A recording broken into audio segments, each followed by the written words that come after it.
The Book of Numbers. Numbers chapter 1. The Lord spoke to Moses in the tent of meeting in the desert of Sinai on the first day of the second month of the second year after the Israelites came out of Egypt. He said, "Take a census of the whole Israelite community by their clans and families, listing every man by name, one by one. You and Aaron are to count according to their divisions all the men in Israel who are 20 years old or more and able to serve in the army. One man from each tribe, each of them the head of his family, is to help you. These are the names of the men who are to assist you. From Reuben, Elizur, son of Shedeiah. From Simeon, Shelumiel, son of Zurishaddai. From Judah, Nachshon, son of Amminadab. From Issachar, Nathanael, son of Zuar. From Zebulun, Eliab, son of Helon. From the sons of Joseph. From Ephraim, Elishama, son of Ammihud. From Manasseh, Gamaliel, son of Pedazah. From Benjamin, Abidan, son of Gideoni. From Dan, Ahiezer, son of Ammishaddai. From Asher, Pagiel, son of Ochran. From Gad, Eliasaph, son of Duel. From Naphtali, Ahira, son of Enan. These were the men appointed from the community, the leaders of their ancestral tribes. They were the heads of the clans of Israel. Moses and Aaron took these men whose names had been specified, and they called the whole community together on the first day of the second month. The people registered their ancestry by their clans and families, and the men 20 years old or more were listed by name, one by one, as the Lord commanded Moses. And so he counted them in the desert of Sinai. From the descendants of Reuben, the firstborn son of Israel, all the men 20 years old or more who were able to serve in the army were listed by name, one by one, according to the records of their clans and families. The number from the tribe of Reuben was 46,500. From the descendants of Simeon, all the men 20 years old or more who were able to serve in the army were counted and listed by name, one by one, according to the records of their clans and families.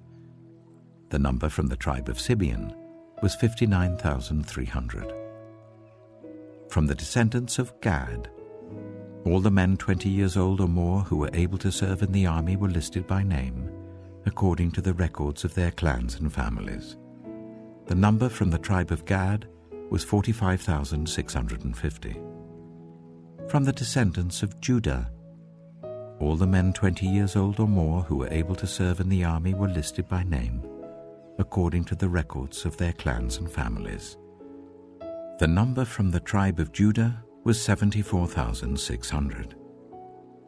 From the descendants of Issachar, all the men 20 years old or more who were able to serve in the army were listed by name, according to the records of their clans and families. The number from the tribe of Issachar was 54,400. From the descendants of Zebulun, all the men 20 years old or more who were able to serve in the army were listed by name, according to the records of their clans and families. The number from the tribe of Zebulun was 57,400. From the sons of Joseph, from the descendants of Ephraim, all the men 20 years old or more who were able to serve in the army were listed by name, according to the records of their clans and families. The number from the tribe of Ephraim was 40,500. From the descendants of Manasseh, all the men 20 years old or more who were able to serve in the army were listed by name, according to the records of their clans and families. The number from the tribe of Manasseh was 32,200. From the descendants of Benjamin, all the men 20 years old or more who were able to serve in the army were listed by name, according to the records of their clans and families. The number from the tribe of Benjamin was 35,400. From the descendants of Dan, All the men 20 years old or more who were able to serve in the army were listed by name according to the records of their clans and families. The number from the tribe of Dan was 62,700. From the descendants of Asher, all the men 20 years old or more who were able to serve in the army were listed by name according to the records of their clans and families. The number from the tribe of Asher was 41,500. From the descendants of Naphtali, all the men 20 years old or more who were able to serve in the army were listed by name, according to the records of their clans and families. The number from the tribe of Naphtali was 53,400. These were the men counted by Moses and Aaron and the 12 leaders of Israel, each one representing his family. All the Israelites, 20 years old or more who were able to serve in Israel's army, were counted according to their families. The total number was 603,550. The ancestral tribe of the Levites, however, was not counted along with the others. The Lord had said to Moses, "You must not count the tribe of Levi, or include them in the census of the other Israelites. Instead, appoint the Levites to be in charge of the tabernacle of the covenant law, over all its furnishings and everything belonging to it. They are to carry the tabernacle and all its furnishings. They are to take care of it and camp round it. Whenever the tabernacle is to move, the Levites are to take it down. And whenever the tabernacle is to be set up, the Levites shall do it. Anyone else who approaches it is to be put to death." The Israelites are to set up their tents by divisions, each of them in their own camp under their standard. The Levites, however, are to set up their tents round the tabernacle of the covenant law, so that my wrath will not fall on the Israelite community. The Levites are to be responsible for the care of the tabernacle of the covenant law. The Israelites did all this just as the Lord commanded Moses. Numbers chapter 2. The Lord said to Moses and Aaron, "The Israelites are to camp round the tent of meeting, some distance from it, each of them under their standard and holding the banners of their family. On the east, towards the sunrise, the divisions of the camp of Judah are to camp under their standard. The leader of the people of Judah is Nahshon, son of Amminadab. His division numbers 74,600.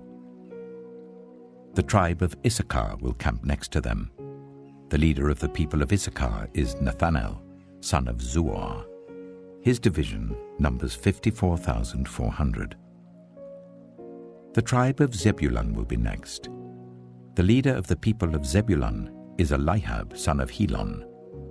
His division numbers 57,400. All the men assigned to the camp of Judah according to their divisions number 186,400.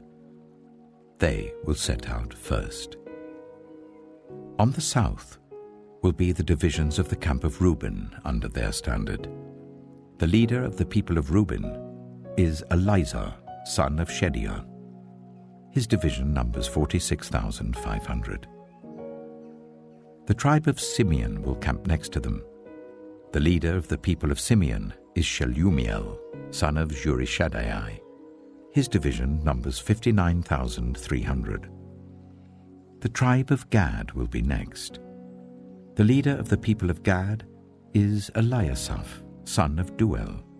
His division numbers 45,650. All the men assigned to the camp of Reuben according to their divisions number 151,450. They will set out second. Then the tent of meeting and the camp of the Levites will set out in the middle of the camps. They will set out in the same order as they set up camp, each in their own place, under their standard. On the west will be the divisions of the camp of Ephraim, under their standard. The leader of the people of Ephraim is Elishama, son of Ammihud. His division numbers 40,500. The tribe of Manasseh will be next to them. The leader of the people of Manasseh is Gamaliel, son of Pedazeh. His division numbers 32,200. The tribe of Benjamin will be next. The leader of the people of Benjamin is Abidan, son of Gideoni. His division numbers 35,400. All the men assigned to the camp of Ephraim, according to their divisions, number 108,100. They will set out third. On the north will be the divisions of the camp of Dan under their standard. The leader of the people of Dan is Ahijah, son of Ammishaddai. His division numbers 62,700. The tribe of Asher will camp next to them. The leader of the people of Asher is Pagiel, son of Ochran. His division numbers 41,500. The tribe of Naphtali will be next. The leader of the people of Naphtali is Ahira, son of Enan. His division numbers 53,400. All the men assigned to the camp of Dan number 157,600. They will set out last under their standards. These are the Israelites, counted according to their families. All the men in the camps by their divisions number 603,550. The Levites, however, were not counted along with the other Israelites, as the Lord commanded Moses. So the Israelites did everything the Lord commanded Moses. That is the way they camped under their standards, and that is the way they set out, each of them with their clan and family. Numbers chapter 3. This is the account of the family of Aaron and Moses at the time the Lord spoke to Moses at Mount Sinai. The names of the sons of Aaron were Nadab the firstborn, and Abihu, Eleazar, and Ithamar. Those were the names of Aaron's sons, the anointed priests, who were ordained to serve as priests. Nadab and Abihu, however, died before the Lord when they made an offering with unauthorized fire before him in the desert of Sinai. They had no sons, so Eleazar and Ithamar served as priests during the lifetime of their father Aaron. The Lord said to Moses, "Bring the tribe of Levi and present them to Aaron the priest to assist him. They are to perform duties for him and for the whole community at the tent of meeting by doing the work of the tabernacle.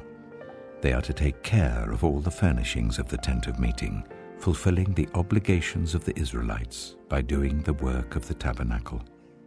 Give the Levites to Aaron and his sons. They are the Israelites who are to be given wholly to him. Appoint Aaron and his sons to serve as priests.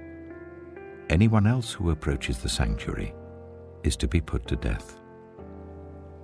The Lord also said to Moses, "I have taken the Levites from among the Israelites in place of the first male offspring of every Israelite woman. The Levites are mine, for all the firstborn are mine. When I struck down all the firstborn in Egypt, I set apart for myself every firstborn in Israel, whether human or animal. They are to be mine. I am the Lord." The Lord said to Moses in the desert of Sinai, "Count the Levites by their families and clans. Count every male a month old or more." So Moses counted them as he was commanded by the word of the Lord. These were the names of the sons of Levi: Gershon, Kohath, and Merari. These were the names of the Gershonite clans: Libni and Shimei. The Kohathite clans: Amram, Itzah, Hebron, and Uzziel. The Merarite clans: Malai and Mushai. These were the Levite clans according to their families. To Gershon belonged the clans of the Libnites and Shimeites. These were the Gershonite clans. The number of all the males a month old or more who were counted were 7,500. The Gershonite clans were to camp on the west behind the tabernacle. The leader of the families of the Gershonites was Eliasaph, son of Lael. At the tent of meeting, the Gershonites were responsible for the care of the tabernacle and tent, its coverings, the curtain at the entrance to the tent of meeting, the curtains of the courtyard, the curtain at the entrance to the courtyard surrounding the tabernacle and altar, and the ropes, and everything related to their use. To Kohath belonged the clans of the Amramites, Israelites, Hebronites, and Uzzielites. These were the Kohathite clans.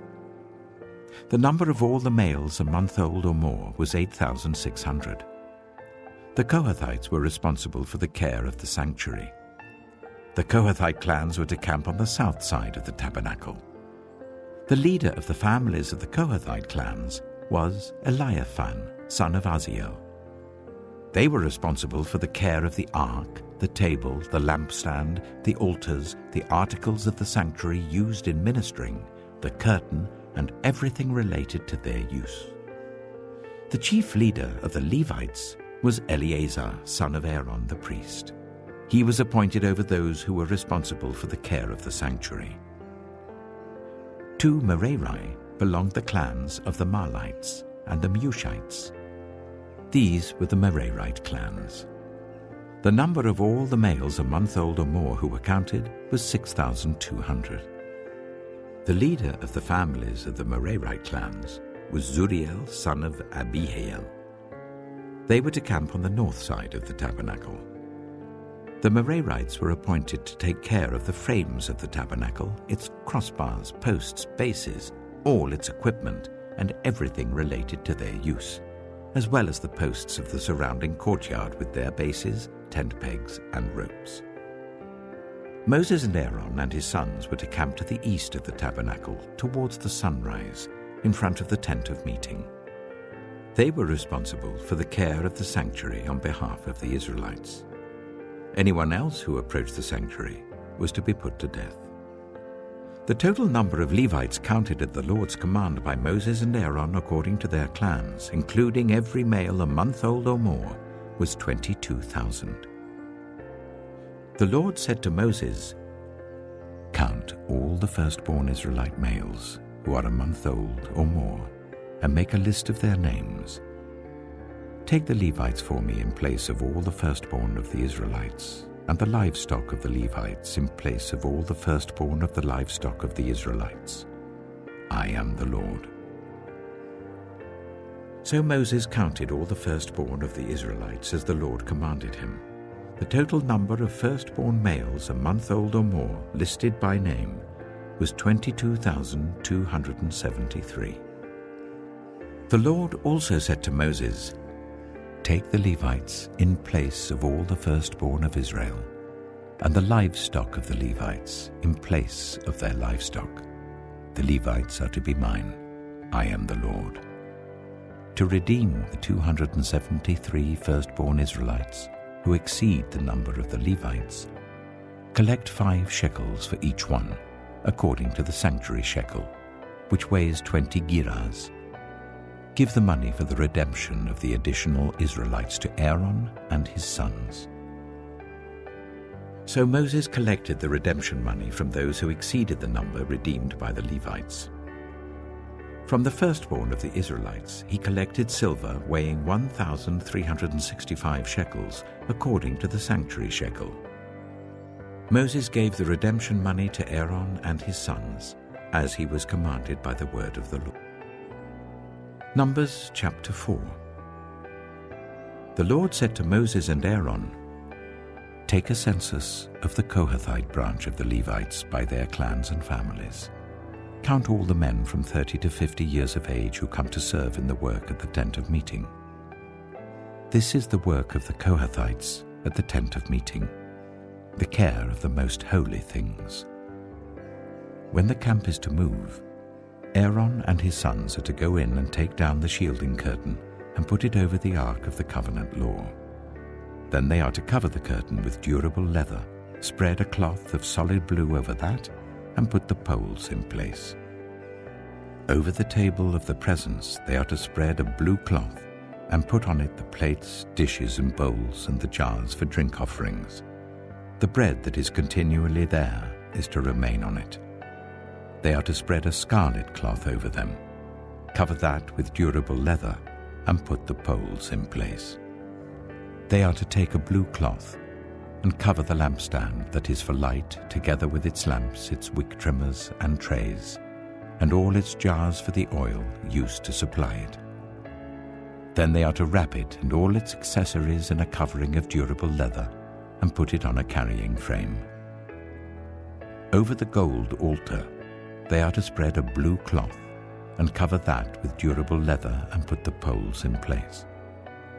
They are to take all the articles used for ministering in the sanctuary, wrap them in a blue cloth, cover that with durable leather, and put them on a carrying frame. They are to remove the ashes from the bronze altar and spread a purple cloth over it. Then they are to place on it all the utensils used for ministering at the altar, including the fire pans, meat forks, shovels, and sprinkling bowls. Over it, they are to spread a covering of durable leather and put the poles in place. After Aaron and his sons have finished covering the holy furnishings and all the holy articles, and when the camp is ready to move, only then are the Kohathites to come and do the carrying. But they must not touch the holy things, or they will die. The Kohathites are to carry those things that are in the tent of meeting.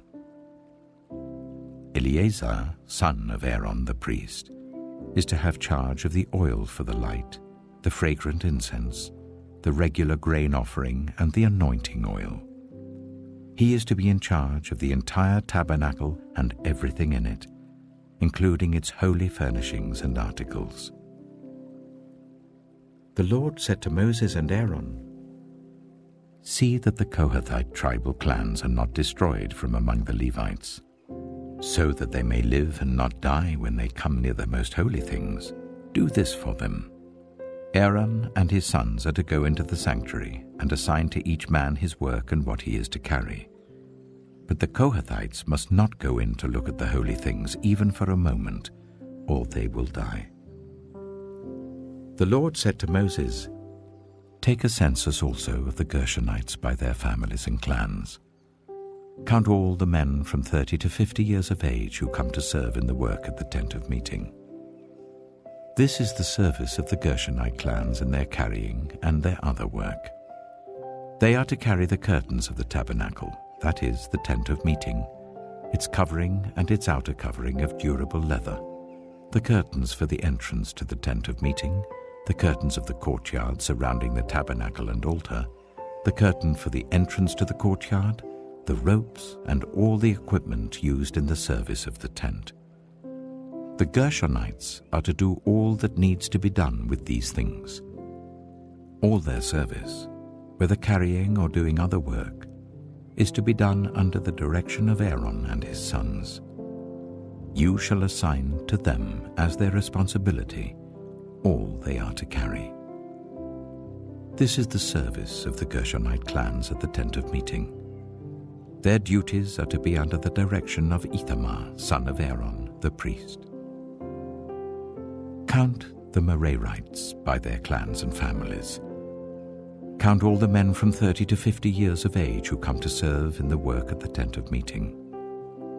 As part of all their service at the tent, they are to carry the frames of the tabernacle, its crossbars, posts, and bases, as well as the posts of the surrounding courtyard with their bases, tent pegs, ropes, all their equipment, and everything related to their use. Assign to each man the specific things he is to carry. This is the service of the Merarite clans as they work at the tent of meeting, under the direction of Ithamar, son of Aaron, the priest. Moses, Aaron, and the leaders of the community counted the Kohathites by their clans and families. All the men from 30 to 50 years of age who came to serve in the work at the tent of meeting, counted by clans, were 2,750. This was the total of all those in the Kohathite clans who served at the tent of meeting.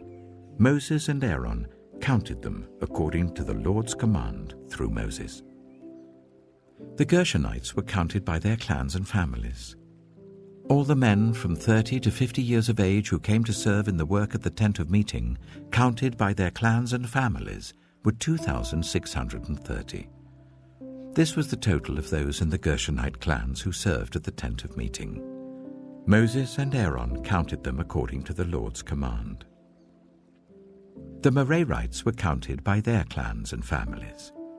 All the men from 30 to 50 years of age who came to serve in the work at the tent of meeting, counted by their clans, were 3,200. This was the total of those in the Merarite clans. Moses and Aaron counted them according to the Lord's command through Moses. So Moses, Aaron, and the leaders of Israel counted all the Levites by their clans and families. All the men from 30 to 50 years of age who came to do the work of serving and carrying the tent of meeting numbered 8,580. At the Lord's command through Moses, each was assigned his work and told what to carry. Thus they were counted as the Lord commanded Moses.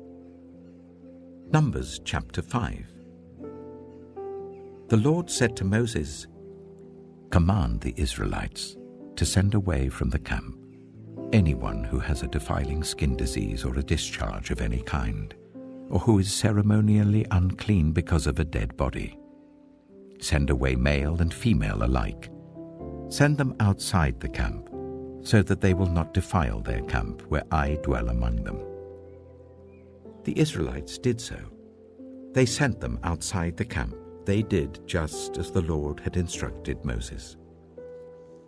The Lord said to Moses, "Say to the Israelites, any man or woman who wrongs another in any way, and so is unfaithful to the Lord, is guilty and must confess the sin they have committed. They must make full restitution for the wrong they have done, add a fifth of the value to it and give it all to the person they have wronged.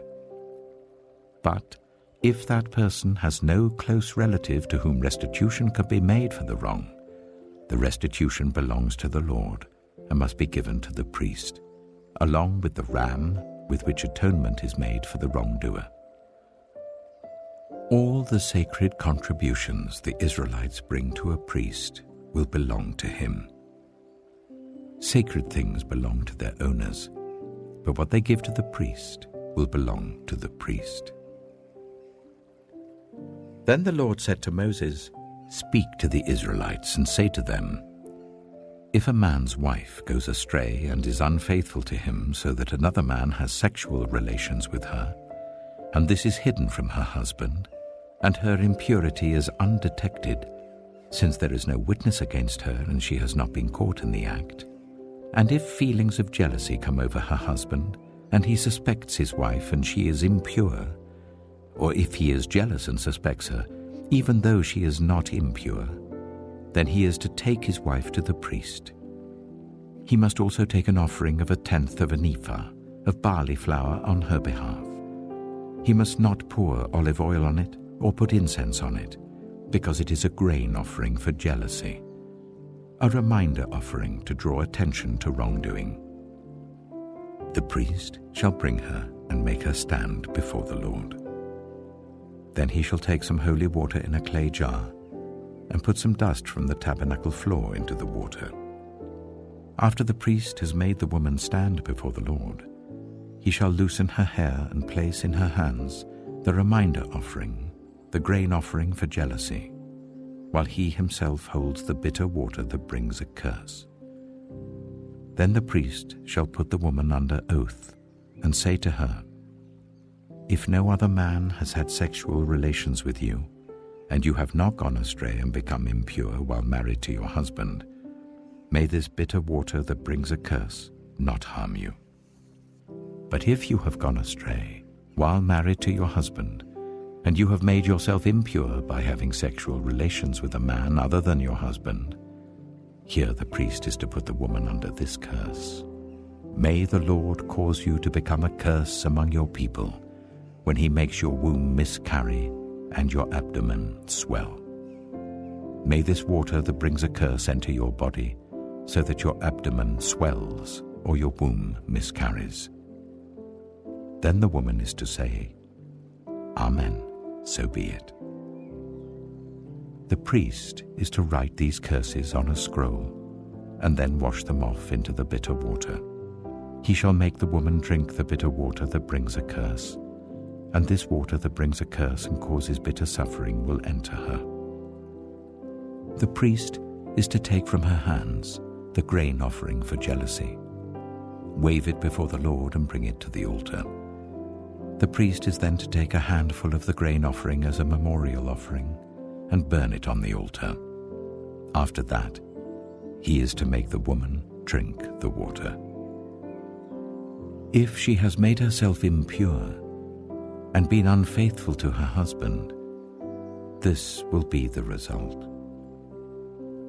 When she is made to drink the water that brings a curse and causes bitter suffering, it will enter her, her abdomen will swell, and her womb will miscarry, and she will become a curse.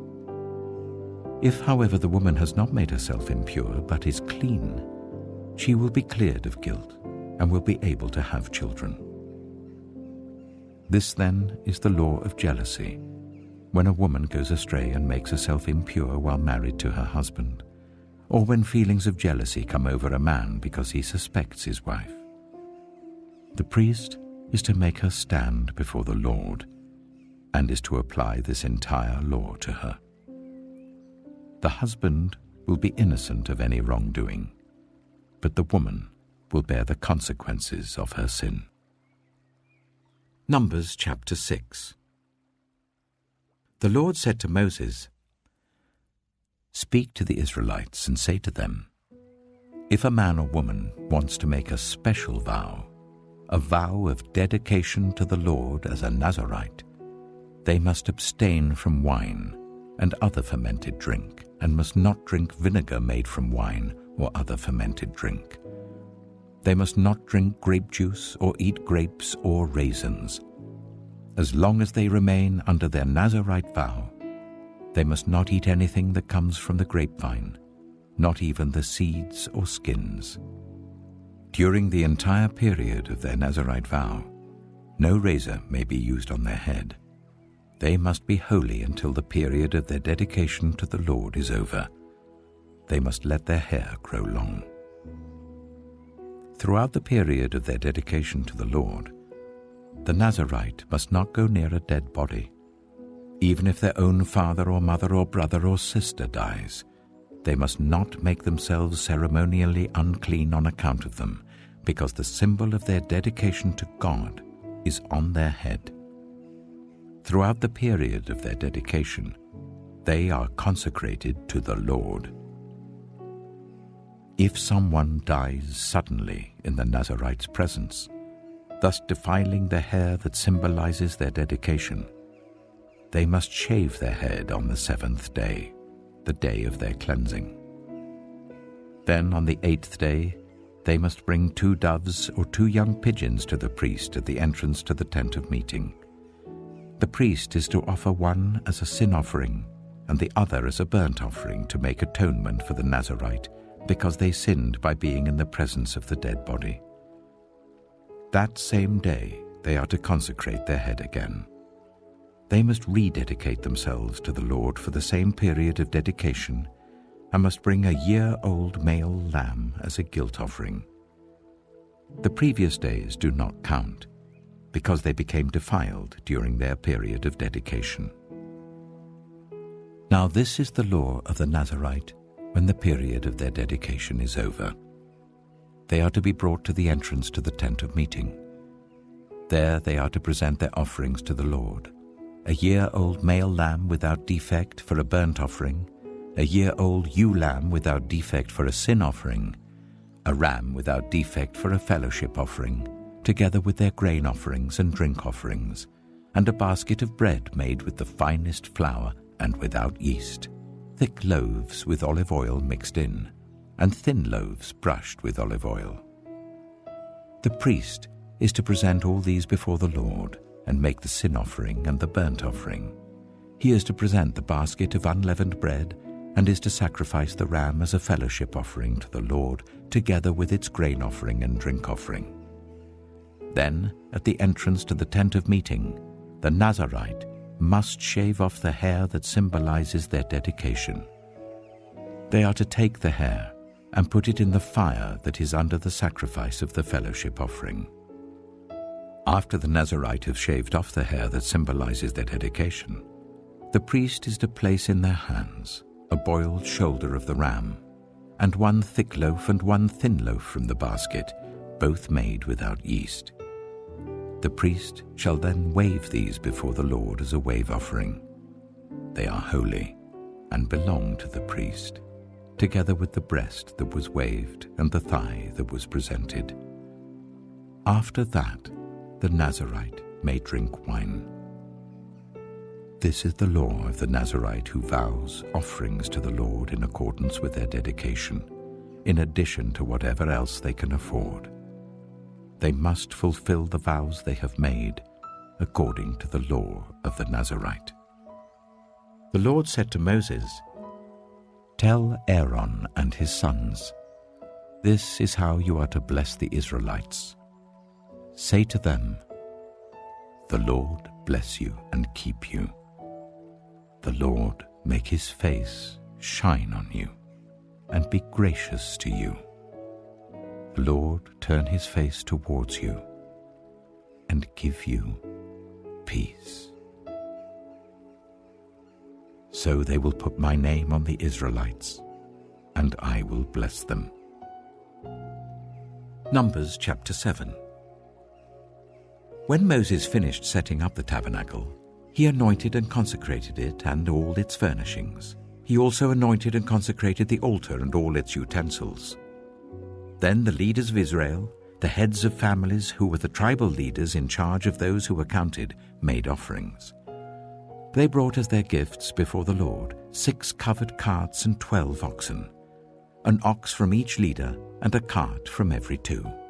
These they presented before the tabernacle. The Lord said to Moses, "Accept these from them, that they may be used in the work at the tent of meeting. Give them to the Levites as each man's work requires." So Moses took the carts and oxen and gave them to the Levites. He gave 2 carts and 4 oxen to the Gershonites as their work required, and he gave 4 carts and 8 oxen to the Merarites as their work required. They were all under the direction of Ithamar, son of Aaron, the priest. But Moses did not give any to the Kohathites, because they were to carry on their shoulders the holy things for which they were responsible.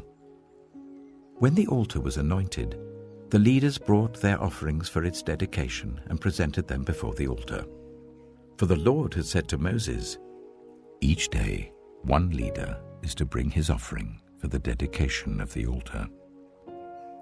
The one who brought his offering on the first day was Nachshon, son of Amminadab, of the tribe of Judah. His offering was 1 silver plate weighing 130 shekels, and 1 silver sprinkling bowl weighing 70 shekels, both according to the sanctuary shekel, each filled with the finest flour mixed with olive oil as a grain offering. 1 gold dish weighing 10 shekels filled with incense, 1 young bull, 1 ram, and 1 male lamb a year old for a burnt offering, 1 male goat for a sin offering, and 2 oxen, 5 rams, 5 male goats, and 5 male lambs a year old to be sacrificed as a fellowship offering. This was the offering of Nachshon, son of Amminadab. On the second day, Nathanael, son of Zuar, the leader of Issachar, brought his offering. The offering he brought was 1 silver plate weighing 130 shekels, and 1 silver sprinkling bowl weighing 70 shekels, both according to the sanctuary shekel, each filled with the finest flour mixed with olive oil as a grain offering. 1 gold dish weighing 10 shekels filled with incense, 1 young bull, 1 ram, and 1 male lamb a year old for a burnt offering, 1 male goat for a sin offering, and 2 oxen, 5 rams, 5 male goats, and 5 male lambs a year old, to be sacrificed as a fellowship offering. This was the offering of Nathanael, son of Zuar. On the 3rd day, Eliab, son of Helon, the leader of the people of Zebulun, brought his offering. His offering was 1 silver plate weighing 130 shekels, and 1 silver sprinkling bowl weighing 70 shekels, both according to the sanctuary shekel, each filled with the finest flour mixed with olive oil as a grain offering. 1 gold dish weighing 10 shekels, filled with incense. 1 young bull, 1 ram, and 1 male lamb a year old for a burnt offering. 1 male goat for a sin offering, and 2 oxen, 5 rams, 5 male goats, and 5 male lambs a year old, to be sacrificed as a fellowship offering. This was the offering of Eliab, son of Helon. On the 4th day, Eliezer, son of Shedeur, the leader of the people of Reuben, brought his offering. His offering was 1 silver plate weighing 130 shekels, and 1 silver sprinkling bowl weighing 70 shekels, both according to the sanctuary shekel, each filled with the finest flour mixed with olive oil as a grain offering. 1 gold dish weighing 10 shekels, filled with incense. 1 young bull, 1 ram, and 1 male lamb a year old for a burnt offering. 1 male goat for a sin offering. And 2 oxen, 5 rams, 5 male goats, and 5 male lambs a year old, to be sacrificed as a fellowship offering. This was the offering of Eliezer, son of Shedeur. On the 5th day, Shelumiel, son of Zurishaddai, the leader of the people of Simeon, brought his offering. His offering was 1 silver plate weighing 130 shekels, and 1 silver sprinkling bowl weighing 70 shekels, both according to the sanctuary shekel, each filled with the finest flour mixed with olive oil as a grain offering. 1 gold dish weighing 10 shekels, filled with incense. 1 young bull, 1 ram, and 1 male lamb a year old for a burnt offering. 1 male goat for a sin offering, and 2 oxen, 5 rams, 5 male goats, and 5 male lambs a year old, to be sacrificed as a fellowship offering. This was the offering of Shelumiel, son of Zurishaddai. On the 6th day, Eliasaph, son of Duel, the leader of the people of Gad, brought his offering.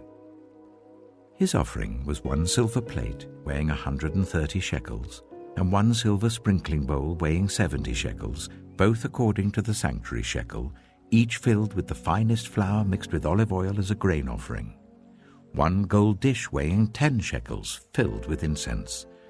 1 young bull, 1 ram, and 1 male lamb a year old for a burnt offering. 1 male goat for a sin offering.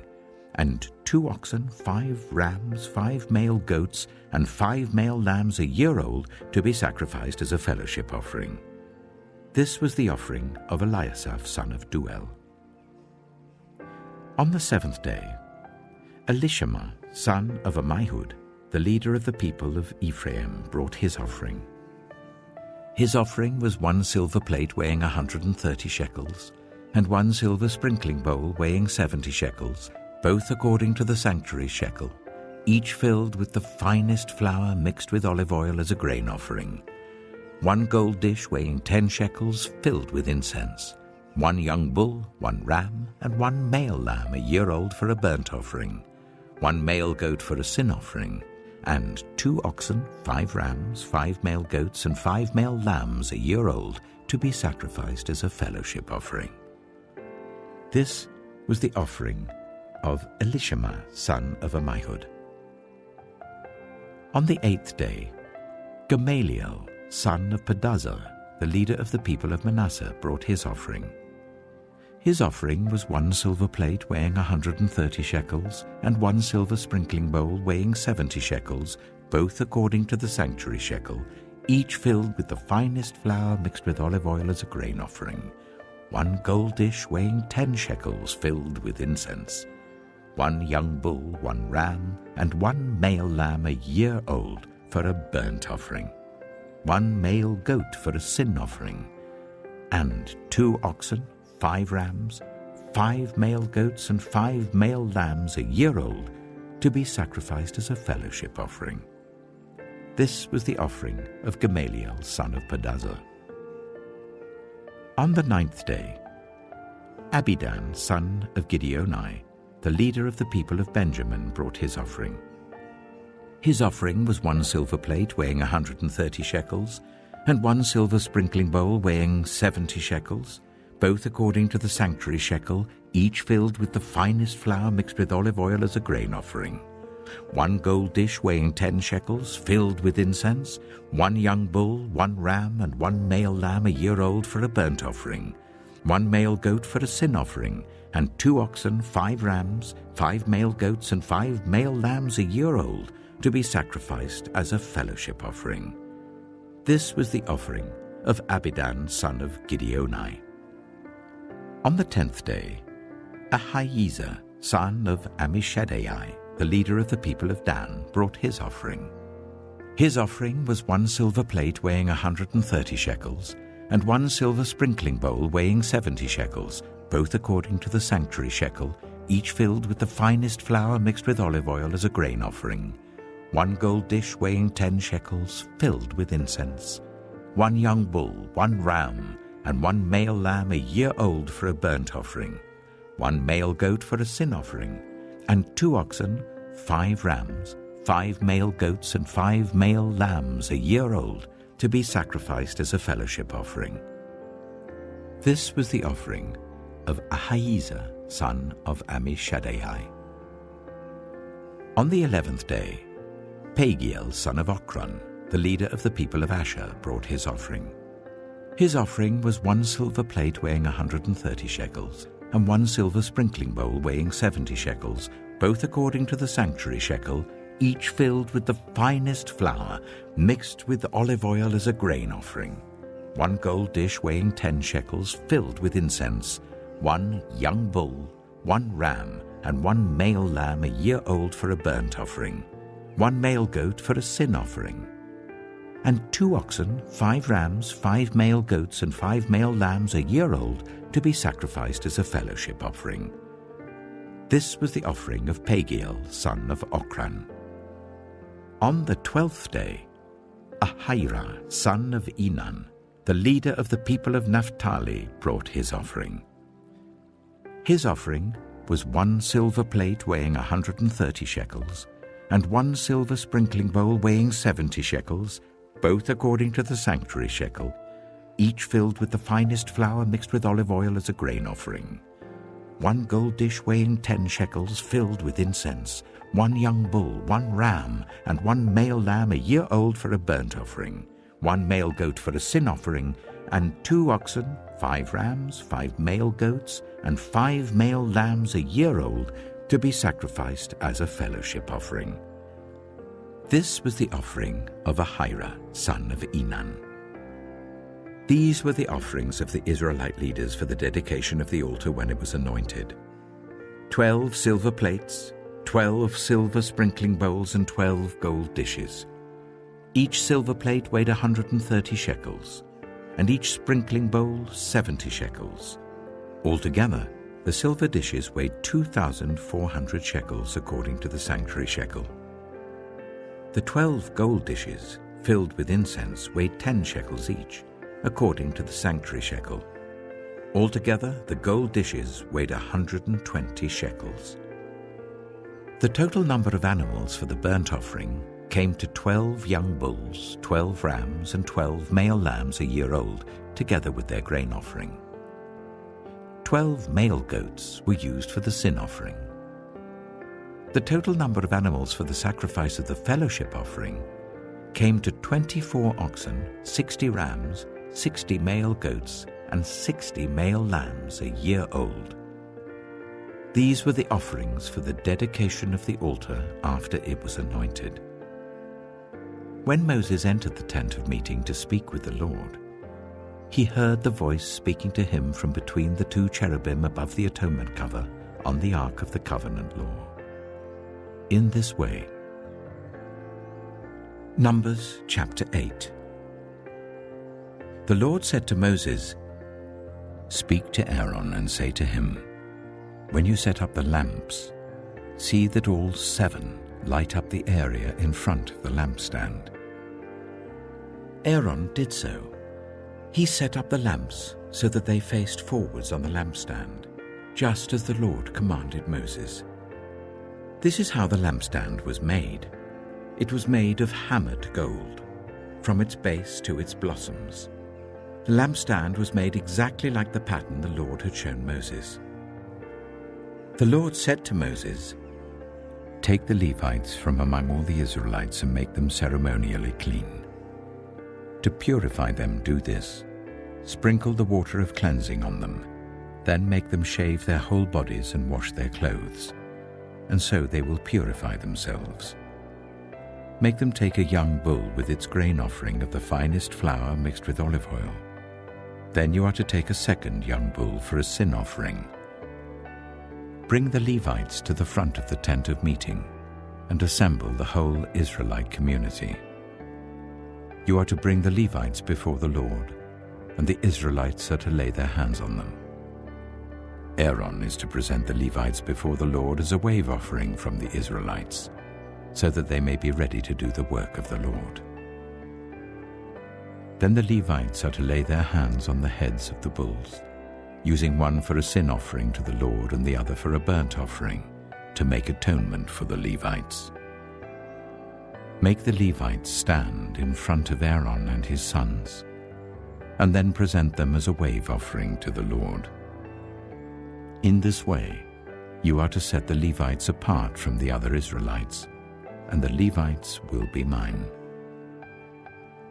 After you have purified the Levites and presented them as a wave offering, they are to come to do their work at the tent of meeting. They are the Israelites who are to be given wholly to me. I have taken them as my own, in place of the firstborn, the first male offspring from every Israelite woman. Every firstborn male in Israel, whether human or animal, is mine. When I struck down all the firstborn in Egypt, I set them apart for myself. And I have taken the Levites in place of all the firstborn sons in Israel. From among all the Israelites, I have given the Levites as gifts to Aaron and his sons to do the work at the tent of meeting on behalf of the Israelites, and to make atonement for them so that no plague will strike the Israelites when they go near the sanctuary. Moses, Aaron, and the whole Israelite community did with the Levites just as the Lord commanded Moses. The Levites purified themselves and washed their clothes. Then Aaron presented them as a wave offering before the Lord and made atonement for them to purify them. After that, the Levites came to do their work at the tent of meeting under the supervision of Aaron and his sons. They did with the Levites just as the Lord commanded Moses. The Lord said to Moses, "This applies to the Levites. Men 25 years old or more shall come to take part in the work at the tent of meeting, but at the age of 50 they must retire from their usual duties and work no longer. They may assist their brothers in performing their duties at the tent of meeting, but they themselves must not do the work. This, then, is how you are to assign the responsibilities of the Levites." Numbers chapter 9. The Lord spoke to Moses in the desert of Sinai in the first month of the second year after they came out of Egypt. He said, "Make the Israelites celebrate the Passover at the appointed time. Celebrate it at the appointed time, at twilight on the 14th day of this month, in accordance with all its rules and regulations." So Moses told the Israelites to celebrate the Passover, and they did so in the desert of Sinai at twilight on the 14th day of the first month. The Israelites did everything just as the Lord commanded Moses. But some of them could not celebrate the Passover on that day, because they were ceremonially unclean on account of a dead body. So they came to Moses and Aaron that same day, and said to Moses, "We have become unclean because of a dead body. But why should we be kept from presenting the Lord's offering with the other Israelites at the appointed time?" Moses answered them, "Wait until I find out what the Lord commands concerning you." Then the Lord said to Moses, "Tell the Israelites, when any of you or your descendants are unclean because of a dead body, or are away on a journey, they are still to celebrate the Lord's Passover. But they are to do it on the 14th day of the second month at twilight. They are to eat the lamb together with unleavened bread and bitter herbs. They must not leave any of it till morning or break any of its bones. When they celebrate the Passover, they must follow all the regulations. But if anyone who is ceremonially clean and not on a journey fails to celebrate the Passover, they must be cut off from their people for not presenting the Lord's offering at the appointed time. They will bear the consequences of their sin. A foreigner residing among you is also to celebrate the Lord's Passover in accordance with its rules and regulations. You must have the same regulations for both the foreigner and the native-born. On the day the tabernacle, the tent of the covenant law, was set up, the cloud covered it. From evening till morning, the cloud above the tabernacle looked like fire. That is how it continued to be. The cloud covered it, and at night it looked like fire. Whenever the cloud lifted from above the tent, the Israelites set out. Wherever the cloud settled, the Israelites set up camp. At the Lord's command, the Israelites set out, and at his command, they set up camp. As long as the cloud stayed over the tabernacle, they remained in camp. When the cloud remained over the tabernacle a long time, the Israelites obeyed the Lord's order and did not set out. Sometimes the cloud was over the tabernacle for only a few days. At the Lord's command, they would set up camp, and then at his command, they would set out. Sometimes the cloud stayed only from evening till morning, and when it lifted in the morning, they set out. Whether by day or by night, whenever the cloud lifted, they set out.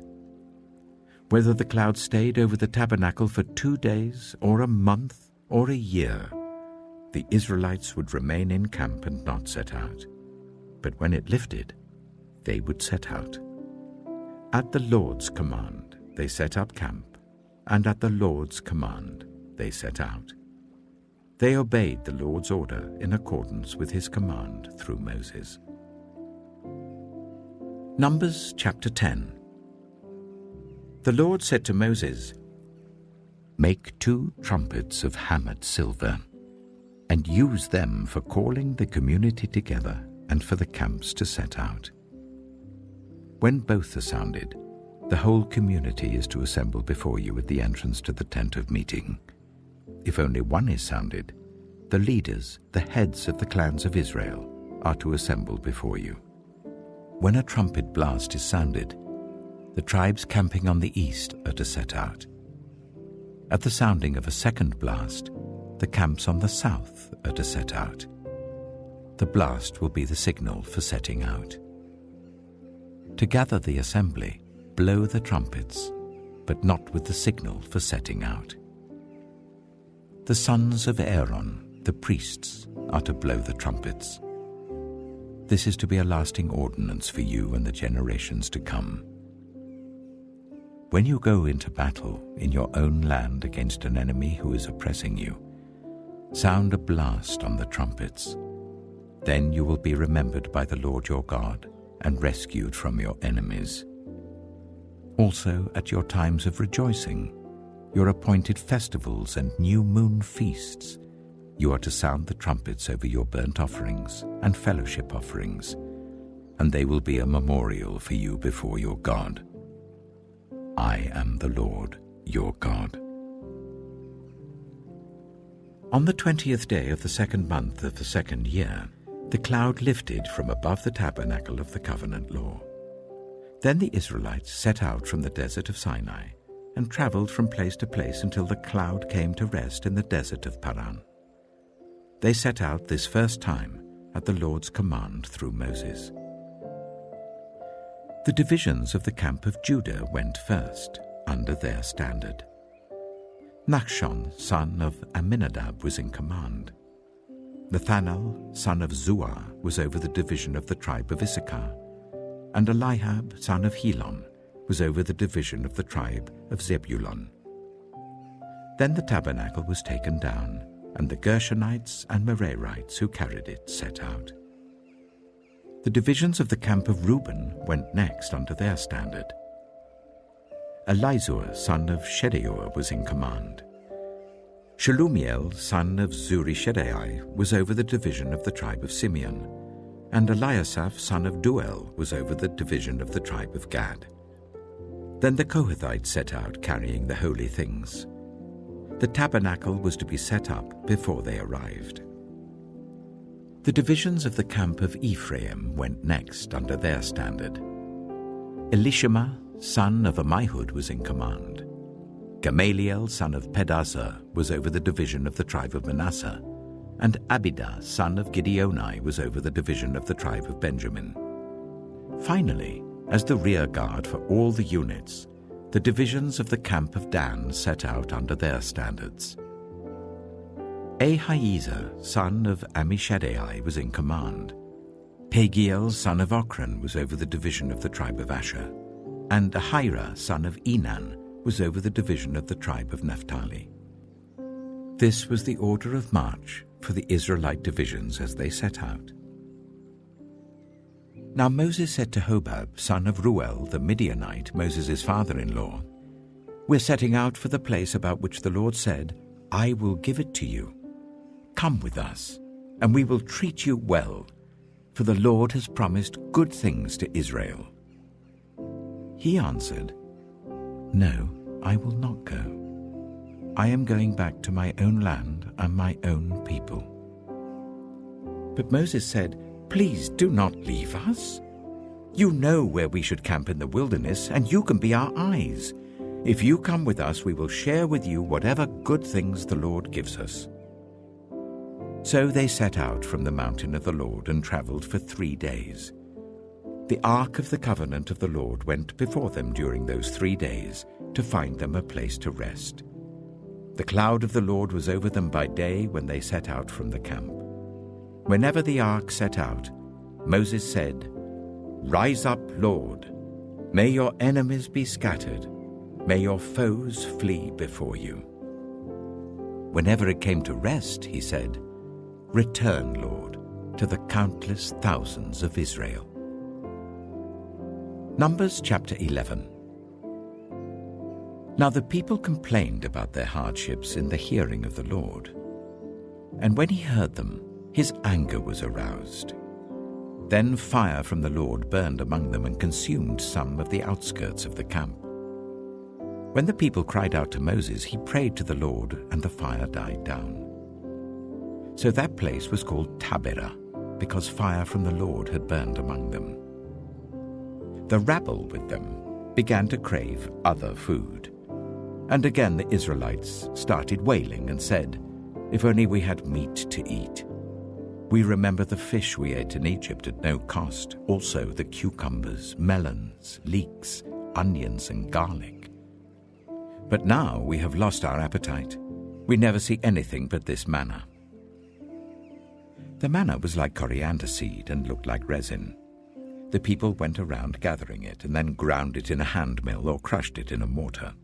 They cooked it in a pot or made it into loaves, and it tasted like something made with olive oil. When the dew settled on the camp at night, the manna also came down. Moses heard the people of every family wailing at the entrance to their tents. The Lord became exceedingly angry, and Moses was troubled. He asked the Lord, "Why have you brought this trouble on your servant?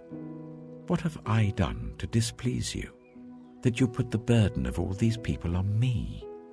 Did I conceive all these people? Did I give them birth?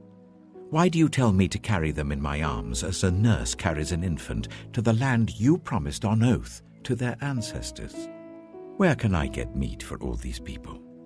They keep wailing to me, 'Give us meat to eat.' I cannot carry all these people by myself. The burden is too heavy for me.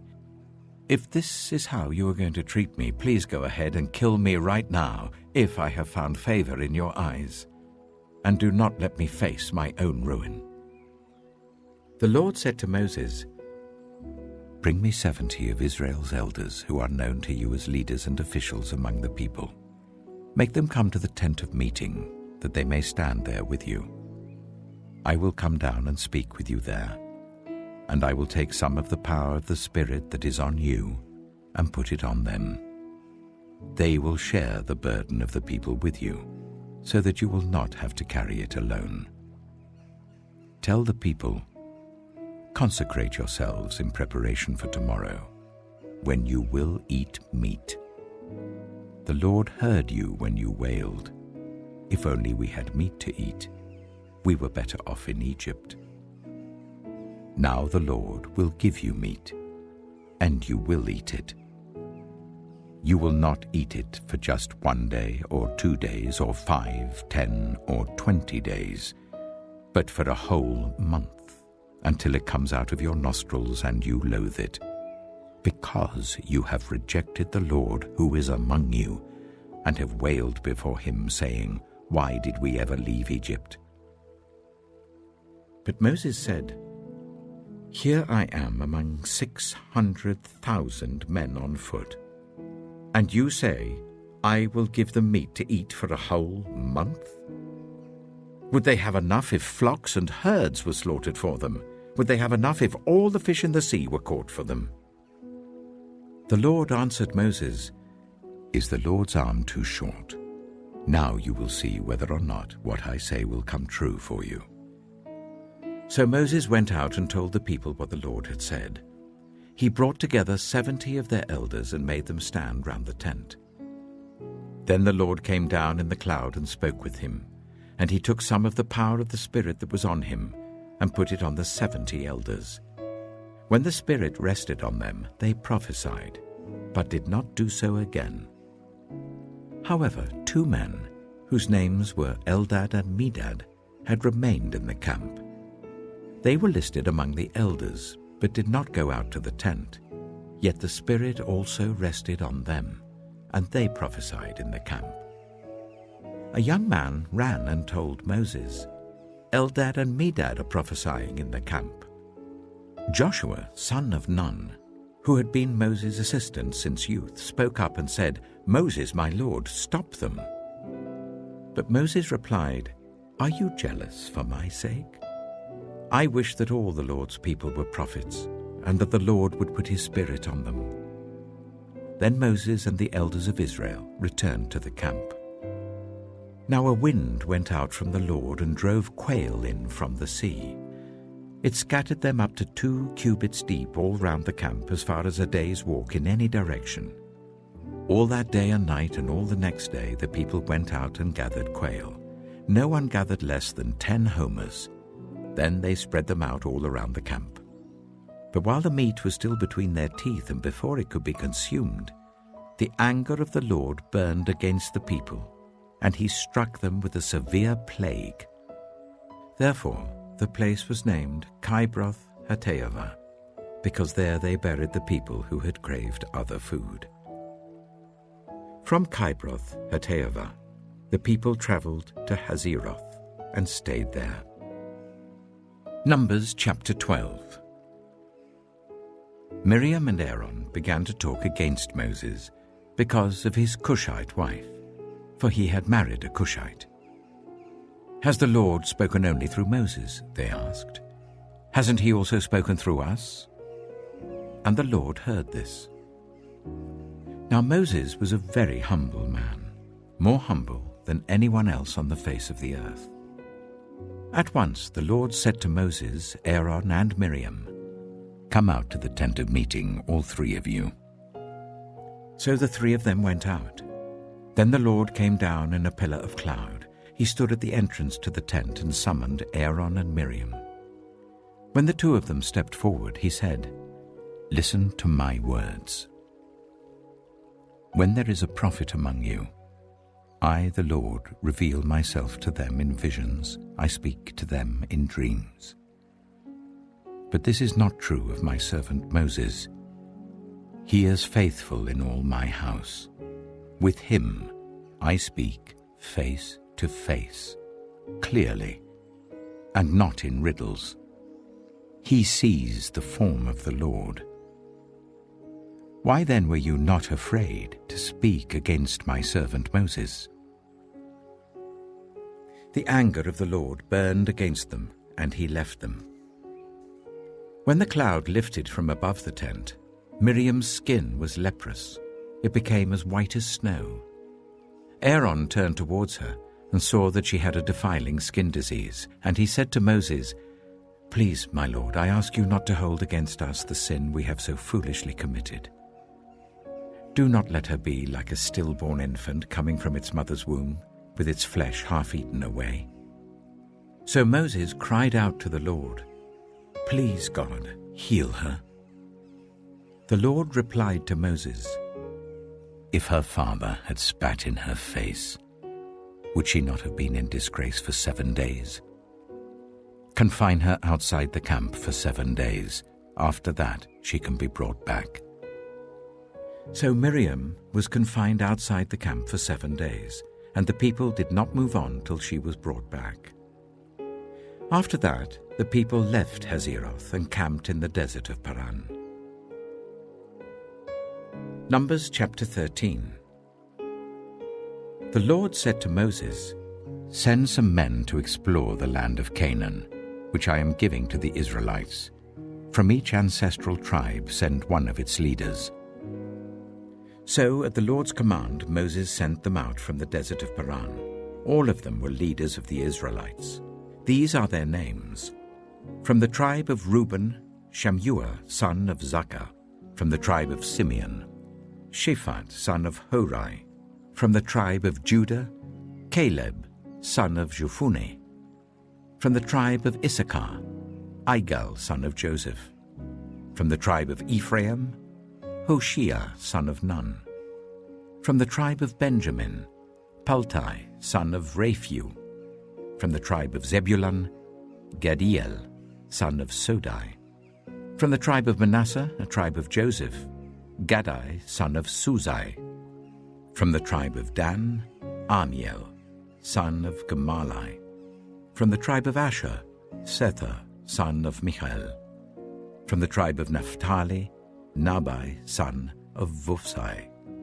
From the tribe of Gad, Gurel, son of Makai. These are the names of the men Moses sent to explore the land. Moses gave Hoshea, son of Nun, the name Joshua. When Moses sent them to explore Canaan, he said, "Go up through the Negev and on into the hill country. See what the land is like and whether the people who live there are strong or weak, few or many. What kind of land do they live in? Is it good or bad? What kind of towns do they live in? Are they unwalled or fortified? How is the soil? Is it fertile or poor? Are there trees in it or not? Do your best to bring back some of the fruit of the land." It was the season for the first ripe grapes. So they went up and explored the land from the desert of Zin as far as Rehob towards Lebo Hamath. They went up through the Negev and came to Hebron, where Ahiman, Sheshai, and Talmai, the descendants of Anak, lived. Hebron had been built 7 years before Zoan in Egypt. When they reached the valley of Eshcol, they cut off a branch bearing a single cluster of grapes. 2 of them carried it on a pole between them, along with some pomegranates and figs. That place was called the Valley of Eshcol because of the cluster of grapes the Israelites cut off there. At the end of 40 days, they returned from exploring the land. They came back to Moses and Aaron and the whole Israelite community at Kadesh in the desert of Paran. There they reported to them and to the whole assembly and showed them the fruit of the land. They gave Moses this account: "We went into the land to which you sent us, and it does flow with milk and honey. Here is its fruit. But the people who live there are powerful, and the cities are fortified and very large. We even saw descendants of Anak there. The Amalekites live in the Negev. The Hittites, Jebusites, and Amorites live in the hill country, and the Canaanites live near the sea and along the Jordan." Then Caleb silenced the people before Moses and said, "We should go up and take possession of the land, for we can certainly do it." But the men who had gone up with him said, "We can't attack those people. They are stronger than we are." And they spread among the Israelites a bad report about the land they had explored. They said, "The land we explored devours those living in it. All the people we saw there are of great size. We saw the Nephilim there. The descendants of Anak come from the Nephilim. We seemed like grasshoppers in our own eyes, and we looked the same to them." Numbers chapter 14. That night, all the members of the community raised their voices and wept aloud. All the Israelites grumbled against Moses and Aaron, and the whole assembly said to them, "If only we had died in Egypt or in this wilderness. Why is the Lord bringing us to this land only to let us fall by the sword? Our wives and children will be taken as plunder. Wouldn't it be better for us to go back to Egypt?" And they said to each other, "We should choose a leader and go back to Egypt." Then Moses and Aaron fell face down in front of the whole Israelite assembly gathered there. Joshua, son of Nun, and Caleb, son of Jephunneh, who were among those who had explored the land, tore their clothes and said to the entire Israelite assembly, "The land we passed through and explored is exceedingly good. If the Lord is pleased with us, he will lead us into that land, a land flowing with milk and honey, and will give it to us. Only do not rebel against the Lord. And do not be afraid of the people of the land, because we will devour them. Their protection is gone, but the Lord is with us. Do not be afraid of them." But the whole assembly talked about stoning them. Then the glory of the Lord appeared at the tent of meeting to all the Israelites. The Lord said to Moses, "How long will these people treat me with contempt? How long will they refuse to believe in me, in spite of all the signs I have performed among them? I will strike them down with a plague and destroy them. But I will make you into a nation greater and stronger than they." Moses said to the Lord, "Then the Egyptians will hear about it. By your power you brought these people up from among them, and they will tell the inhabitants of this land about it. They have already heard that you, Lord, are with these people, and that you, Lord, have been seen face to face, that your cloud stays over them, and that you go before them in a pillar of cloud by day and a pillar of fire by night. If you put all these people to death, leaving none alive, the nations who have heard this report about you will say, 'The Lord was not able to bring these people into the land he promised them on oath, so he slaughtered them in the wilderness.' Now may the Lord's strength be displayed, just as you have declared. The Lord is slow to anger, abounding in love, and forgiving sin and rebellion. Yet he does not leave the guilty unpunished. He punishes the children for the sin of the parents to the third and fourth generation. In accordance with your great love, forgive the sin of these people, just as you have pardoned them from the time they left Egypt until now." The Lord replied, "I have forgiven them as you asked. Nevertheless, as surely as I live, and as surely as the glory of the Lord fills the whole earth, not one of those who saw my glory and the signs I performed in Egypt and in the wilderness, but who disobeyed me and tested me 10 times, not one of them will ever see the land I promised on oath to their ancestors. No one who has treated me with contempt will ever see it. But because my servant Caleb has a different spirit and follows me wholeheartedly, I will bring him into the land he went to, and his descendants will inherit it. Since the Amalekites and the Canaanites are living in the valleys, turn back tomorrow and set out towards the desert along the route to the Red Sea."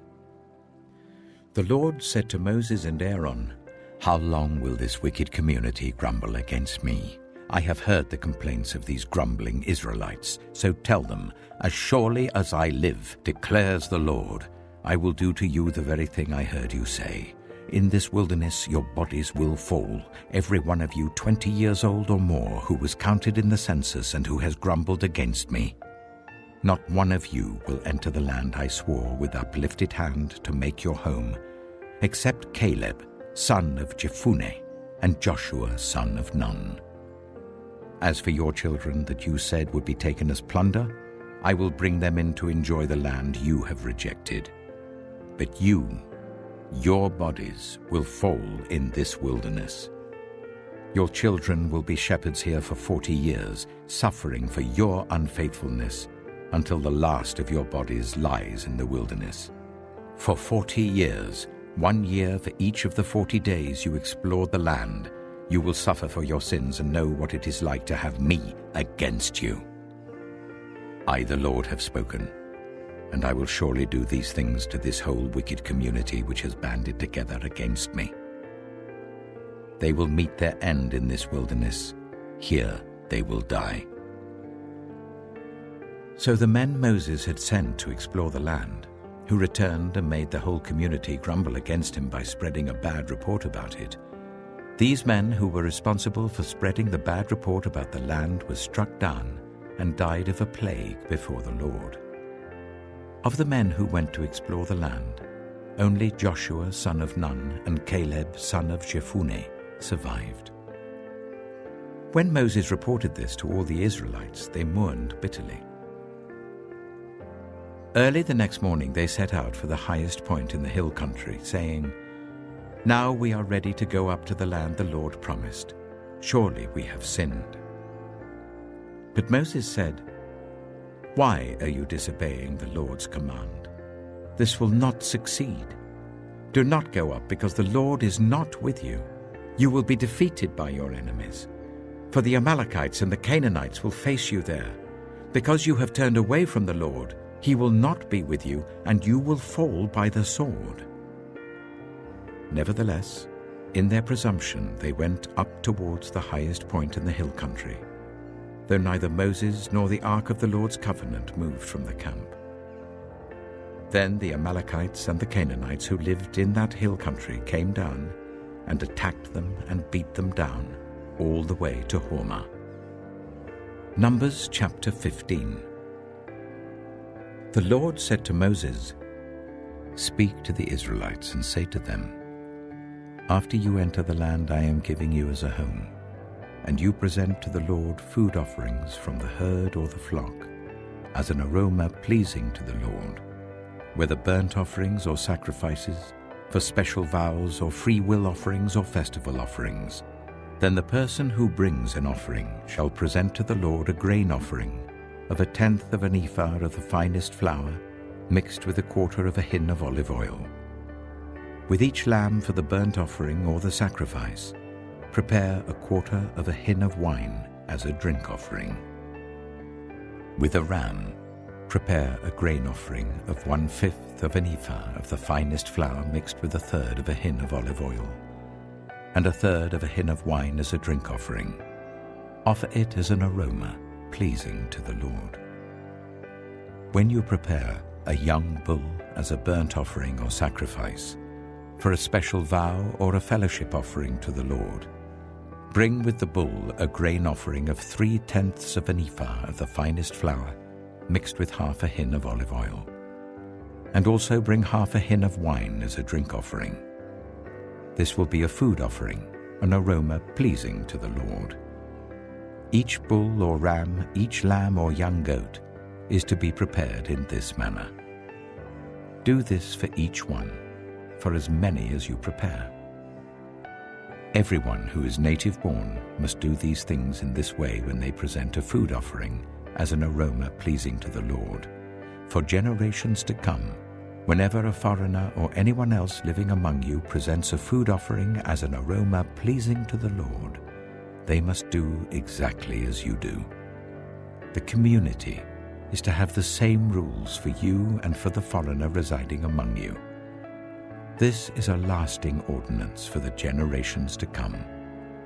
You and the foreigner shall be the same before the Lord. The same laws and regulations will apply both to you and to the foreigner residing among you.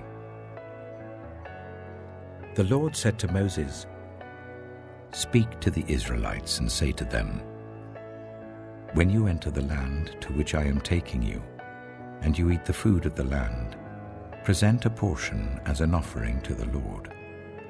Present a loaf from the first of your ground meal, and present it as an offering from the threshing floor.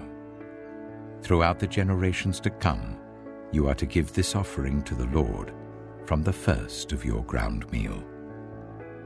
Now, if you as a community unintentionally fail to keep any of these commands the Lord gave Moses, any of the Lord's commands to you through him, from the day the Lord gave them and continuing through the generations to come, and if this is done unintentionally without the community being aware of it, then the whole community is to offer a young bull for a burnt offering as an aroma pleasing to the Lord, along with its prescribed grain offering and drink offering, and a male goat for a sin offering. The priest is to make atonement for the whole Israelite community, and they will be forgiven, for it was not intentional, and they have presented to the Lord for their wrong a food offering and a sin offering. The whole Israelite community and the foreigners residing among them will be forgiven, because all the people were involved in the unintentional wrong.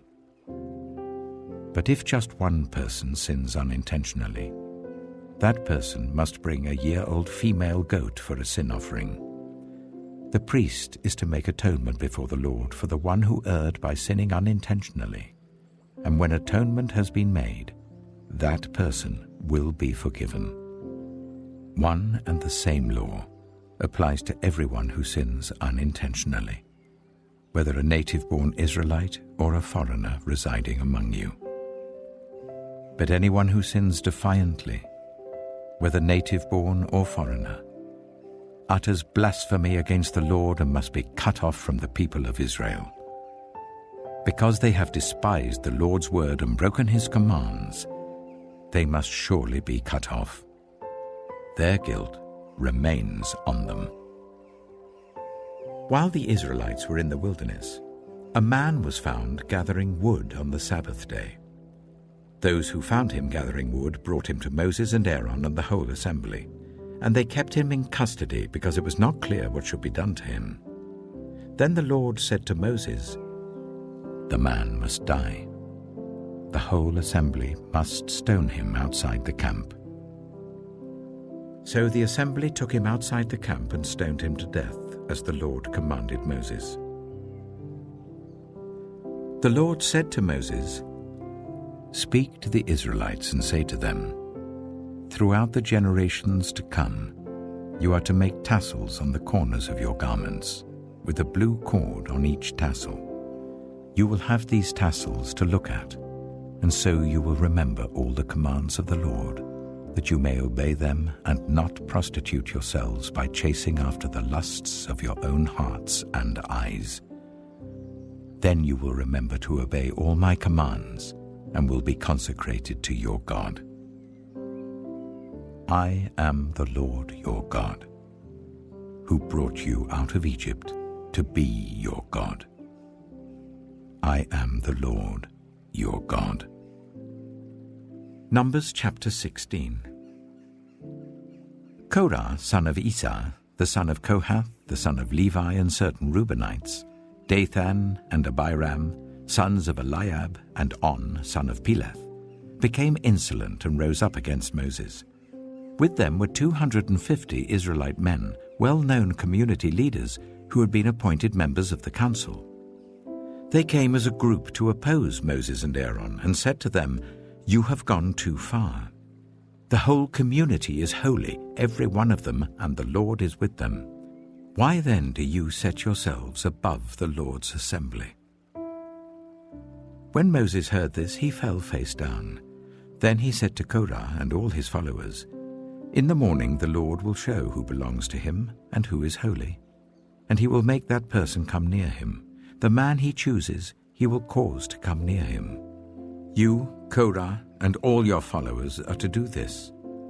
Take censers, and tomorrow put burning coals and incense in them before the Lord. The man the Lord chooses will be the one who is holy.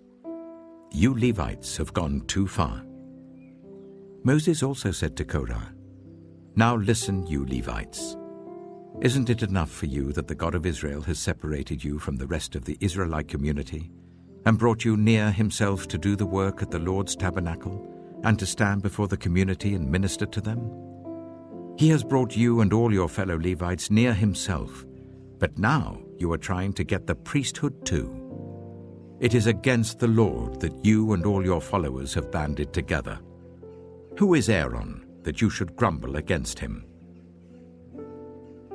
Then Moses summoned Dathan and Abiram, the sons of Eliab. But they said, "We will not come.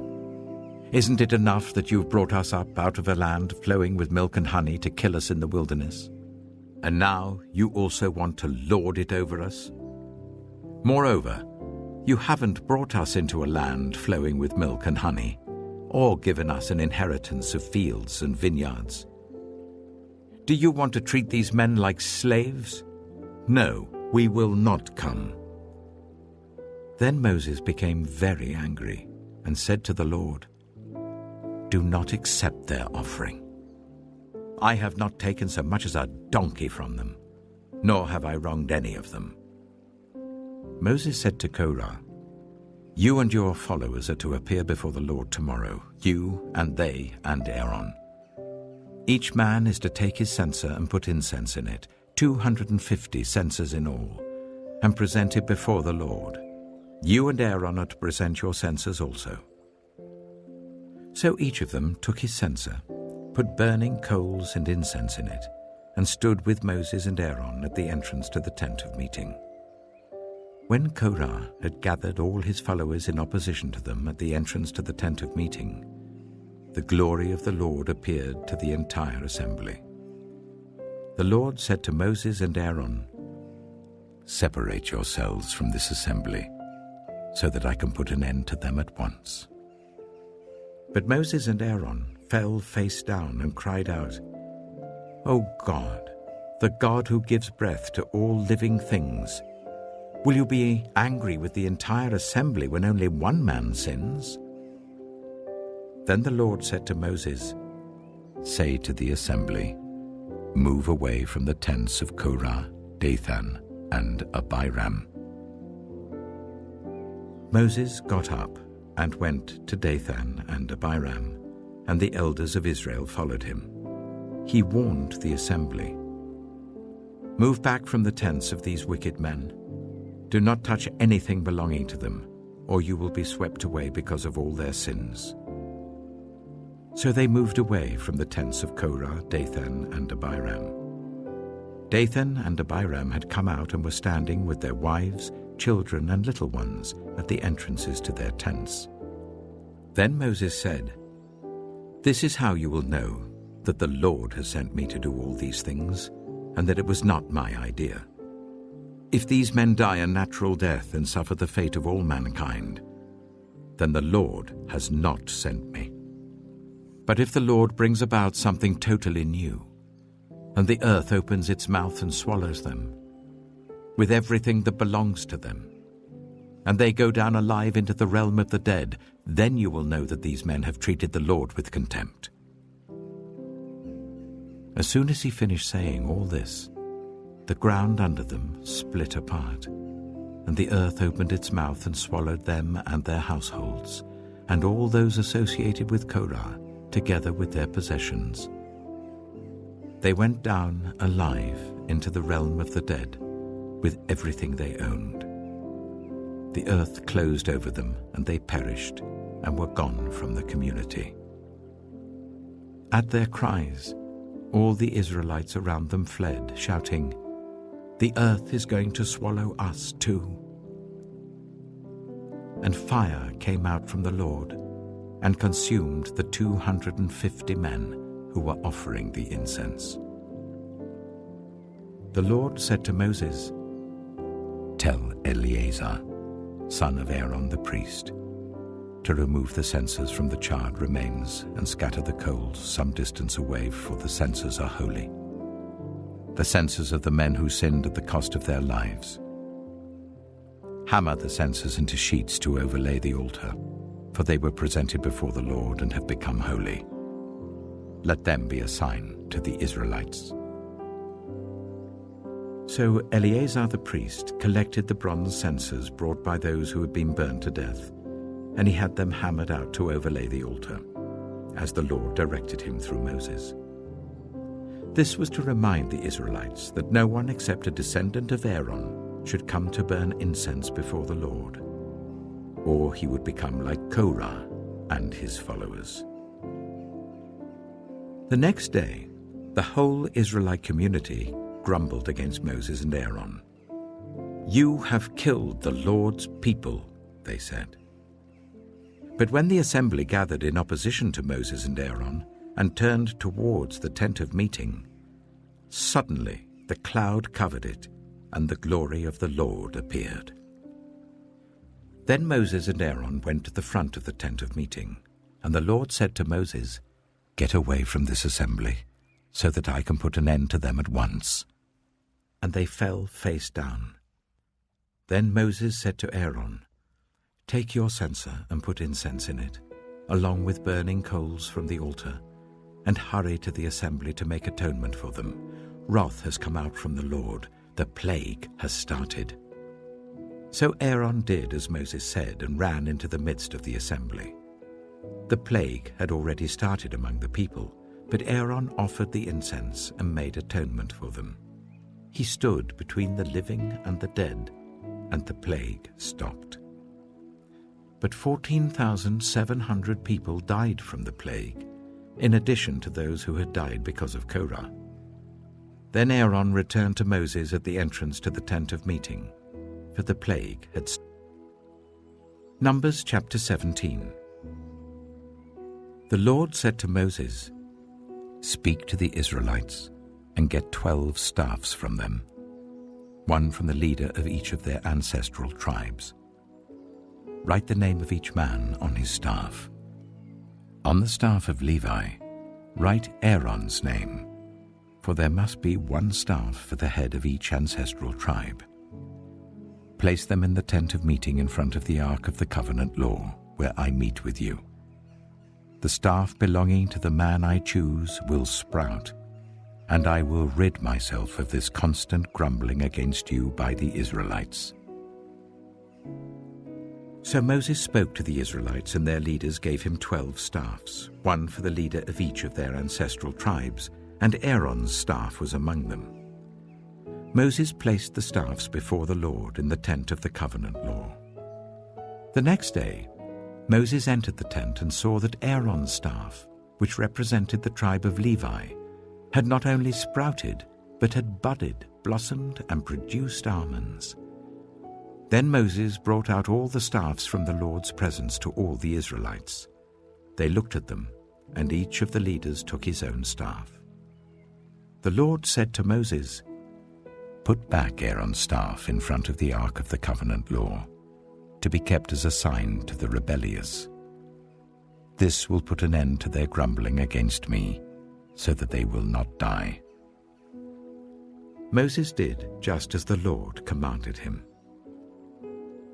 The Israelites said to Moses, "We shall die. We are lost. We are all lost. Anyone who even comes near the tabernacle of the Lord will die. Are we all going to die?" Numbers chapter 18.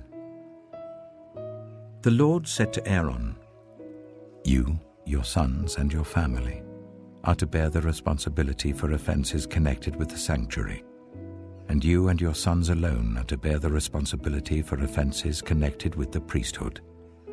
Bring your fellow Levites from your ancestral tribe to join you and assist you when you and your sons minister before the tent of the covenant law. They are to be held responsible to you and are to perform all the duties of the tent, but they must not go near the furnishings of the sanctuary or the altar, otherwise both they and you will die.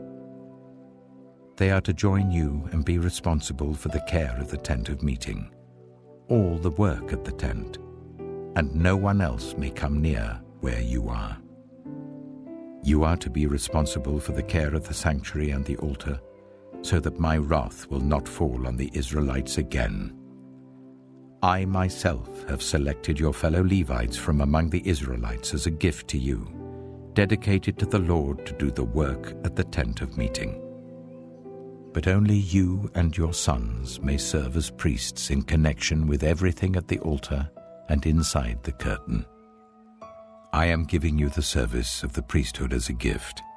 Anyone else who comes near the sanctuary is to be put to death." Then the Lord said to Aaron, "I myself have put you in charge of the offerings presented to me. All the holy offerings the Israelites give me, I give to you and your sons as your portion, your perpetual share. You are to have the part of the most holy offerings that is kept from the fire. From all the gifts they bring me as most holy offerings, whether grain or sin or guilt offerings, that part belongs to you and your sons. Eat it as something most holy. Every male shall eat it. You must regard it as holy. This also is yours. Whatever is set aside from the gifts of all the wave offerings of the Israelites, I give this to you and your sons and daughters as your perpetual share. Everyone in your household who is ceremonially clean may eat it. I give you all the finest olive oil and all the finest new wine and grain they give to the Lord as the first fruits of their harvest. All the land's first fruits that they bring to the Lord will be yours. Everyone in your household who is ceremonially clean may eat it. Everything in Israel that is devoted to the Lord is yours. The first offspring of every womb, both human and animal, that is offered to the Lord is yours. But you must redeem every firstborn son and every firstborn male of unclean animals. When they are a month old, you must redeem them at the redemption price set at 5 shekels of silver, according to the sanctuary shekel, which weighs 20 gerahs. But you must not redeem the firstborn of an ox, a sheep, or a goat. They are holy. Splash their blood against the altar and burn their fat as a food offering, an aroma pleasing to the Lord. Their meat is to be yours, just as the breast of the wave offering and the right thigh are yours. Whatever is set aside from the holy offerings the Israelites present to the Lord, I give to you and your sons and daughters as your perpetual share. It is an everlasting covenant of salt before the Lord, for both you and your offspring." The Lord said to Aaron, "You will have no inheritance in their land, nor will you have any share among them. I am your share and your inheritance among the Israelites. I give to the Levites all the tithes in Israel as their inheritance in return for the work they do while serving at the tent of meeting. From now on, the Israelites must not go near the tent of meeting, or they will bear the consequences of their sin and will die. It is the Levites who are to do the work at the tent of meeting and bear the responsibility for any offenses they commit against it. This is a lasting ordinance for the generations to come. They will receive no inheritance among the Israelites. Instead, I give to the Levites as their inheritance the tithes that the Israelites present as an offering to the Lord. That is why I said concerning them, they will have no inheritance among the Israelites." The Lord said to Moses, "Speak to the Levites and say to them, when you receive from the Israelites the tithe I give you as your inheritance, you must present 1/10 of that tithe as the Lord's offering.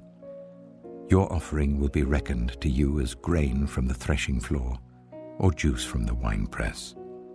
In this way you also will present an offering to the Lord from all the tithes you receive from the Israelites. From these tithes you must give the Lord's portion to Aaron the priest. you must present as the Lord's portion the best and holiest part of everything given to you.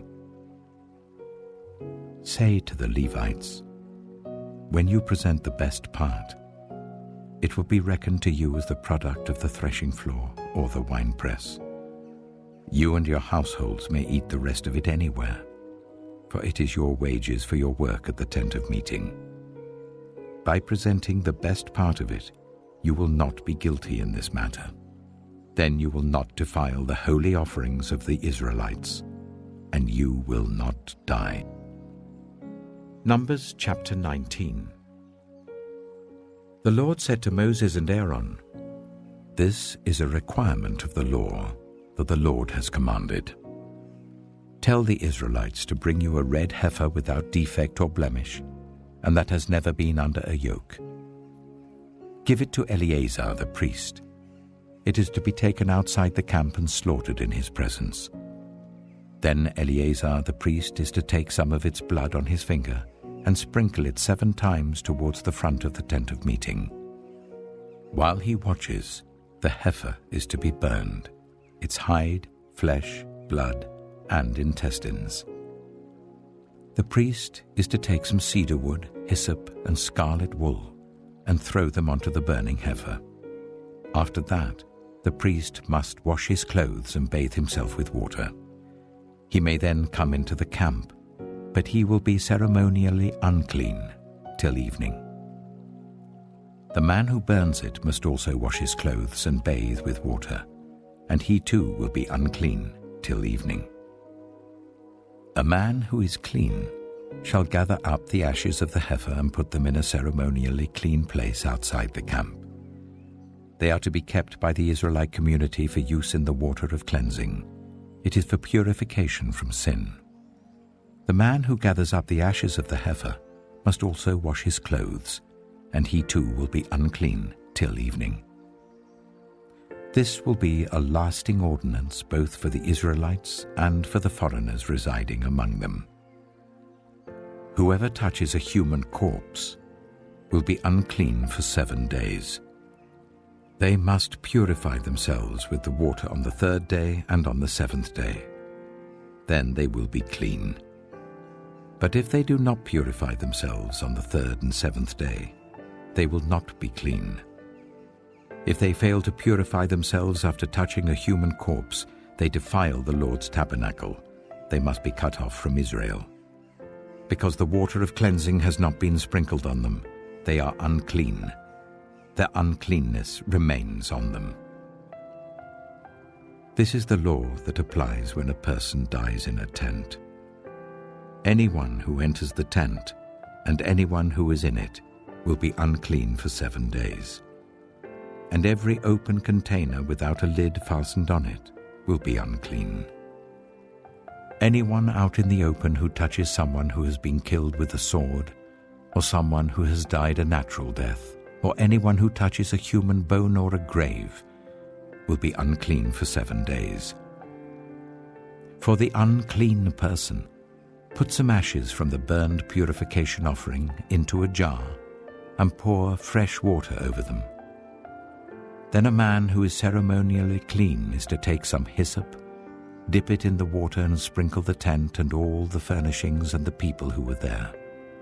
He must also sprinkle anyone who has touched a human bone or a grave, or anyone who has been killed, or anyone who has died a natural death.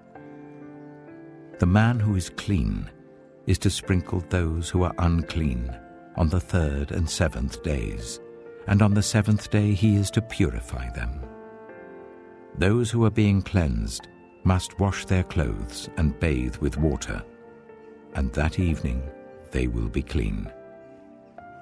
But if those who are unclean do not purify themselves, they must be cut off from the community, because they have defiled the sanctuary of the Lord. The water of cleansing has not been sprinkled on them, and they are unclean. This is a lasting ordinance for them. The man who sprinkles the water of cleansing must also wash his clothes, and anyone who touches the water of cleansing will be unclean till evening. Anything that an unclean person touches becomes unclean, and anyone who touches it becomes unclean till evening. Numbers chapter 20. In the first month, the whole Israelite community arrived at the desert of Zin, and they stayed at Kadesh. There Miriam died and was buried. Now there was no water for the community, and the people gathered in opposition to Moses and Aaron. They quarreled with Moses and said, "If only we had died when our brothers fell dead before the Lord. Why did you bring the Lord's community into this wilderness, that we and our livestock should die here? Why did you bring us up out of Egypt to this terrible place? It has no corn or figs, grapevines or pomegranates, and there is no water to drink." Moses and Aaron went from the assembly to the entrance to the tent of meeting and fell face down, and the glory of the Lord appeared to them. The Lord said to Moses, "Take the staff, and you and your brother Aaron gather the assembly together. Speak to that rock before their eyes, and it will pour out its water. You will bring water out of the rock for the community, so that they and their livestock can drink." So Moses took the staff from the Lord's presence, just as he commanded him. He and Aaron gathered the assembly together in front of the rock, and Moses said to them, "Listen, you rebels, must we bring you water out of this rock?" Then Moses raised his arm and struck the rock twice with his staff. Water gushed out, and the community and their livestock drank. But the Lord said to Moses and Aaron, "Because you did not trust in me enough to honor me as holy in the sight of the Israelites, you will not bring this community into the land I give them." These were the waters of Meribah, where the Israelites quarreled with the Lord, and where he was proved holy among them. Moses sent messengers from Kadesh to the king of Edom, saying, "This is what your brother Israel says. You know about all the hardships that have come on us. Our ancestors went down into Egypt, and we lived there many years. The Egyptians ill-treated us and our ancestors, but when we cried out to the Lord, he heard our cry and sent an angel and brought us out of Egypt. Now we are here at Kadesh, a town on the edge of your territory. Please let us pass through your country.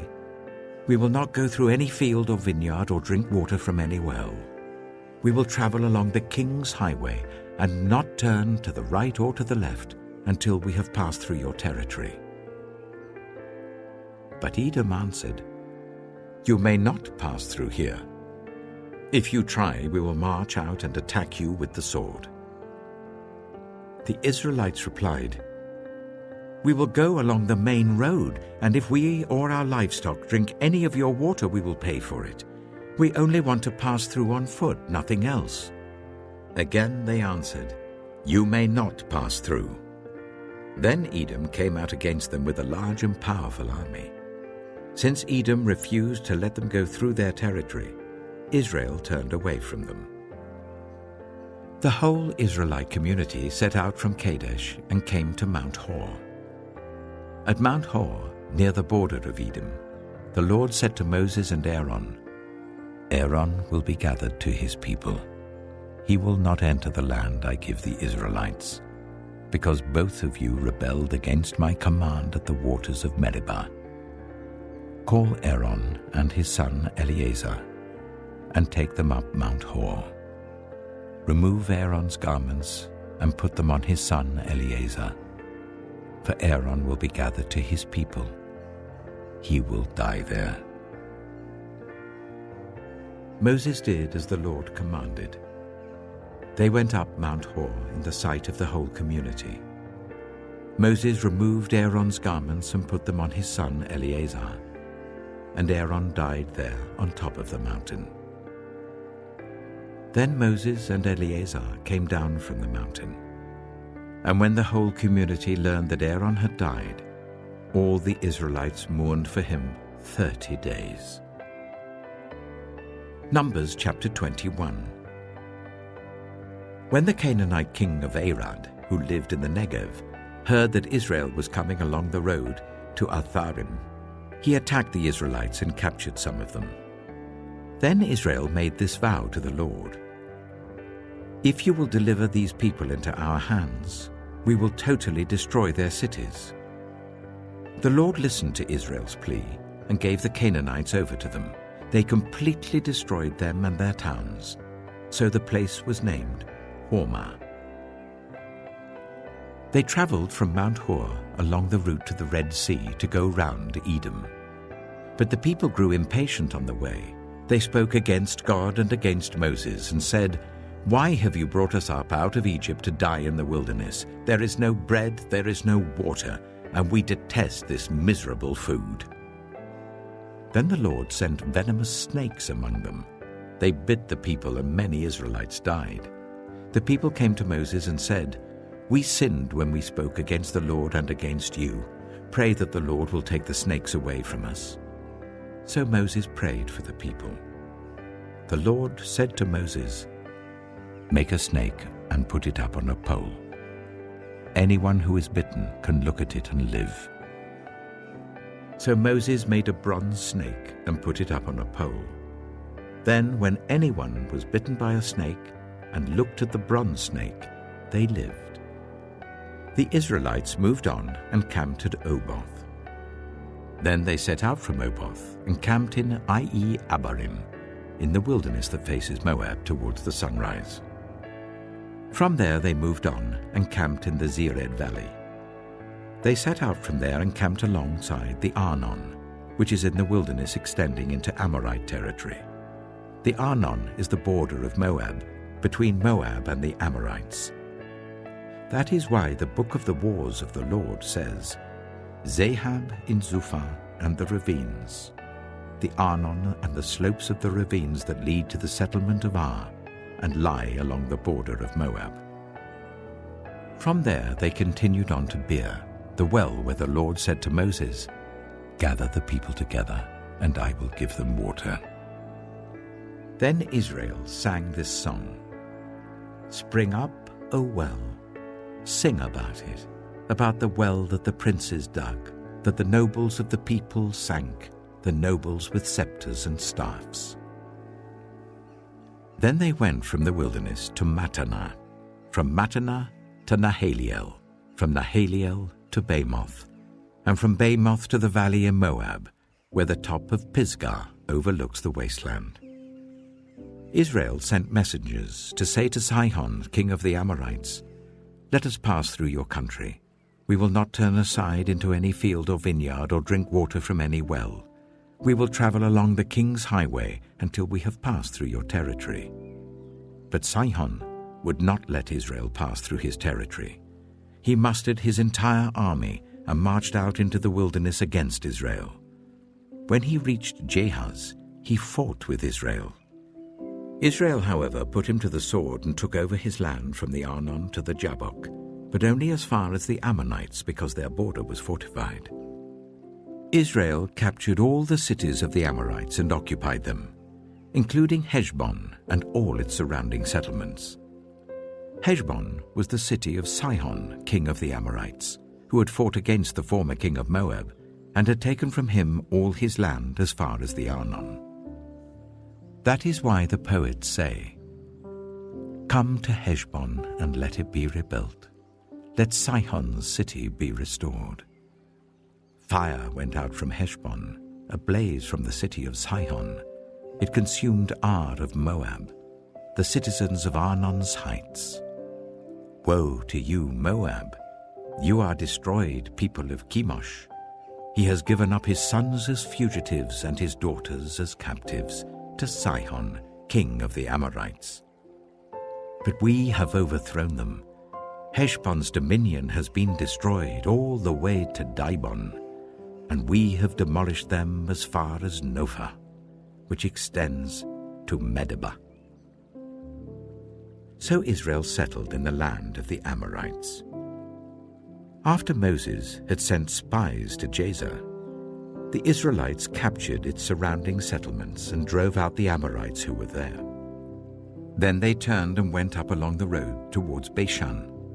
And Og, king of Bashan, and his whole army marched out to meet them in battle at Edrei. The Lord said to Moses, "Do not be afraid of him, for I have delivered him into your hands, along with his whole army and his land. Do to him what you did to Sihon, king of the Amorites, who reigned in Heshbon." So they struck him down, together with his sons and his whole army, leaving them no survivors, and they took possession of his land. Numbers chapter 22. Then the Israelites traveled to the plains of Moab and camped along the Jordan opposite Jericho. Now Balak, son of Zippor, saw all that Israel had done to the Amorites, and Moab was terrified because there were so many people. Indeed, Moab was filled with dread because of the Israelites. The Moabites said to the elders of Midian, "This horde is going to lick up everything around us, as an ox licks up the grass of the field." So Balak, son of Zippor, who was king of Moab at that time, sent messengers to summon Balaam, son of Beor, who was at Pethor, near the river Euphrates, in his native land. Balak said, "A people has come out of Egypt. They cover the face of the land and have settled next to me. Now come and put a curse on these people, because they are too powerful for me. Perhaps then I will be able to defeat them and drive them out of the land. For I know that whoever you bless is blessed, and whoever you curse is cursed." The elders of Moab and Midian left, taking with them the fee for divination. When they came to Balaam, they told him what Balak had said. "Spend the night here," Balaam said to them, "and I will report back to you with the answer the Lord gives me." So the Moabite officials stayed with him. God came to Balaam and asked, "Who are these men with you?" Balaam said to God, "Balak, son of Zippor, king of Moab, sent me this message. A people that has come out of Egypt covers the face of the land. Now come and put a curse on them for me. Perhaps then I will be able to fight them and drive them away." But God said to Balaam, "Do not go with them. You must not put a curse on those people because they are blessed." The next morning Balaam got up and said to Balak's officials, "Go back to your own country, for the Lord has refused to let me go with you." So the Moabite officials returned to Balak and said, "Balaam refused to come with us." Then Balak sent other officials more numerous and more distinguished than the first.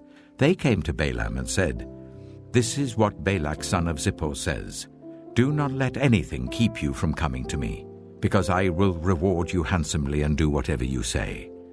Come and put a curse on these people for me." But Balaam answered them, "Even if Balak gave me all the silver and gold in his palace, I could not do anything great or small to go beyond the command of the Lord my God. Now spend the night here so that I can find out what else the Lord will tell me." That night God came to Balaam and said, "Since these men have come to summon you, go with them, but do only what I tell you." Balaam got up in the morning, saddled his donkey, and went with the Moabite officials. But God was very angry when he went, and the angel of the Lord stood in the road to oppose him. Balaam was riding on his donkey, and his 2 servants were with him. When the donkey saw the angel of the Lord standing in the road with a drawn sword in his hand, it turned off the road into a field. Balaam beat it to get it back on the road. Then the angel of the Lord stood in a narrow path through the vineyards with walls on both sides. When the donkey saw the angel of the Lord, it pressed close to the wall, crushing Balaam's foot against it. So he beat the donkey again. Then the angel of the Lord moved on ahead and stood in a narrow place where there was no room to turn, either to the right or to the left. When the donkey saw the angel of the Lord, it lay down under Balaam, and he was angry and beat it with his staff. Then the Lord opened the donkey's mouth, and it said to Balaam, "What have I done to you to make you beat me these 3 times?" Balaam answered the donkey, "You have made a fool of me. If only I had a sword in my hand, I would kill you here and now." The donkey said to Balaam, "Am I not your own donkey, which you have always ridden to this day? Have I been in the habit of doing this to you?" "No," he said. Then the Lord opened Balaam's eyes, and he saw the angel of the Lord standing in the road with his sword drawn. So he bowed low and fell face down. The angel of the Lord asked him, "Why have you beaten your donkey these 3 times? I have come here to oppose you because your path is a reckless one before me. The donkey saw me and turned away from me these 3 times. If it had not turned away, I would certainly have killed you by now, but I would have spared it." Balaam said to the angel of the Lord, "I have sinned.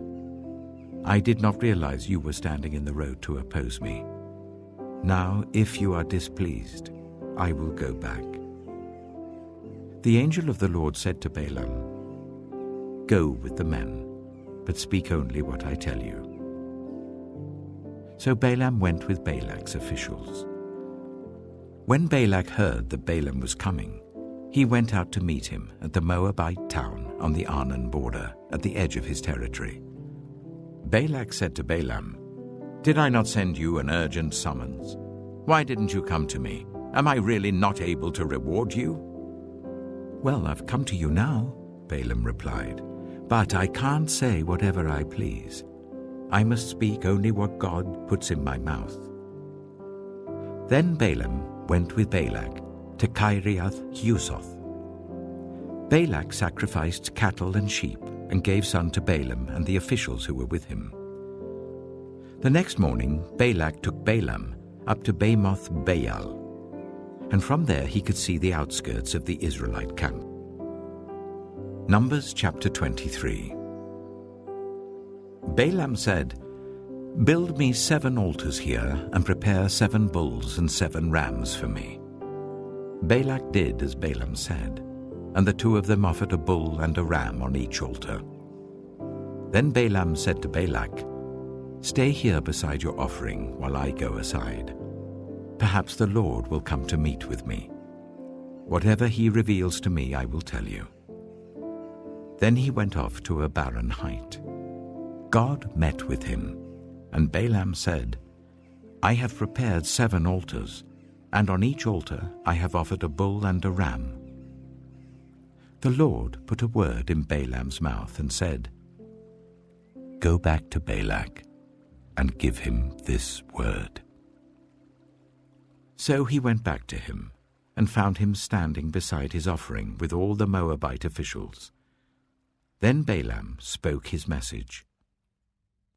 "Balak brought me from Aram, the king of Moab from the eastern mountains. Come," he said, "curse Jacob for me.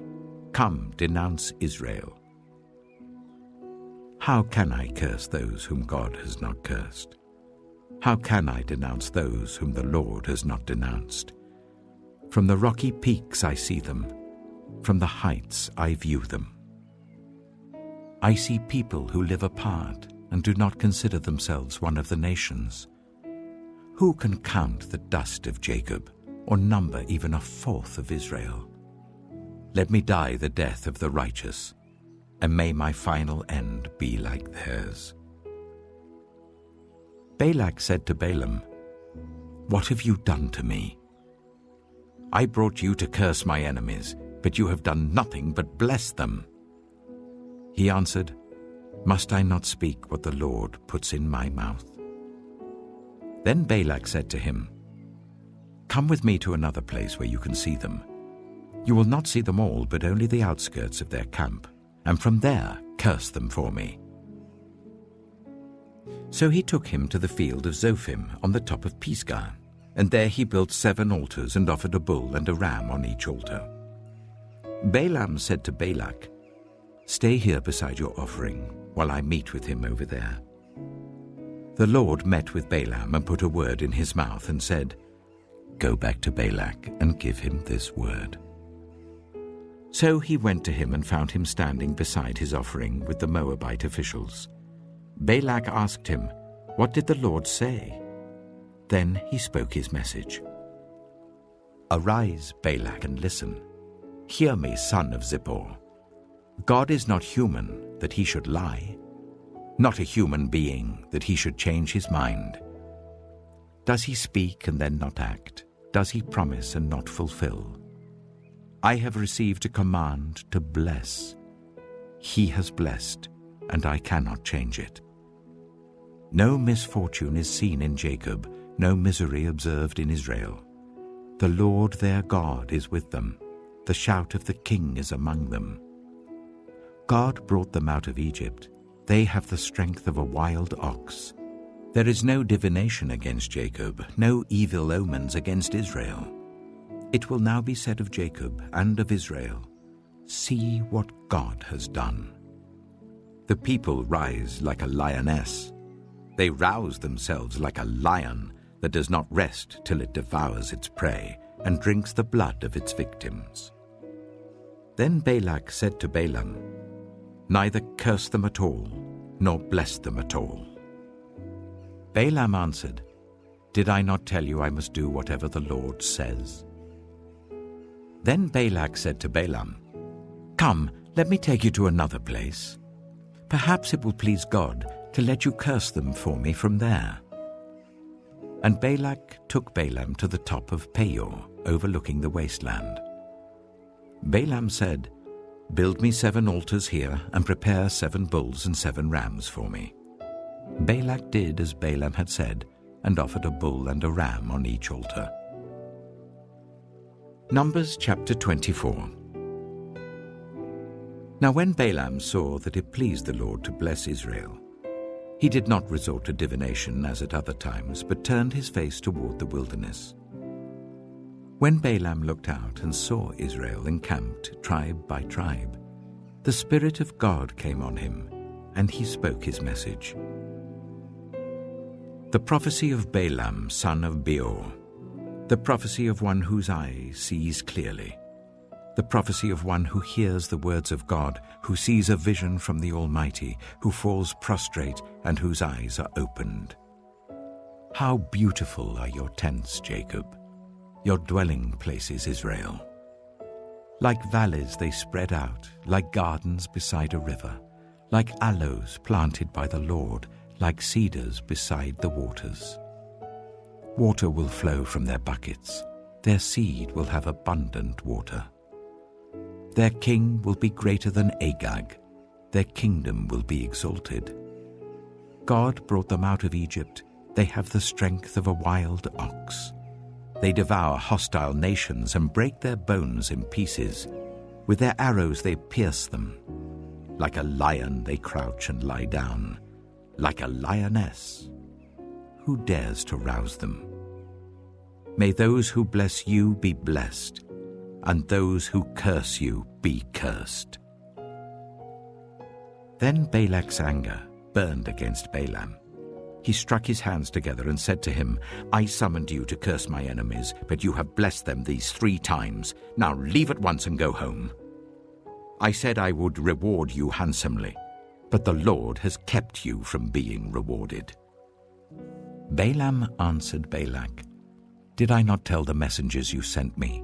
Even if Balak gave me all the silver and gold in his palace, I could not do anything of my own accord, good or bad, to go beyond the command of the Lord. And I must say only what the Lord says. Now I am going back to my people, but come, let me warn you of what this people will do to your people in days to come. Then he spoke his message. The prophecy of Balaam, son of Beor, the prophecy of one whose eye sees clearly, the prophecy of one who hears the words of God, who has knowledge from the Most High, who sees a vision from the Almighty, who falls prostrate and whose eyes are opened. I see him, but not now. I behold him, but not near. A star will come out of Jacob, a scepter will rise out of Israel. He will crush the foreheads of Moab, the skulls of all the people of Sheth. Edom will be conquered.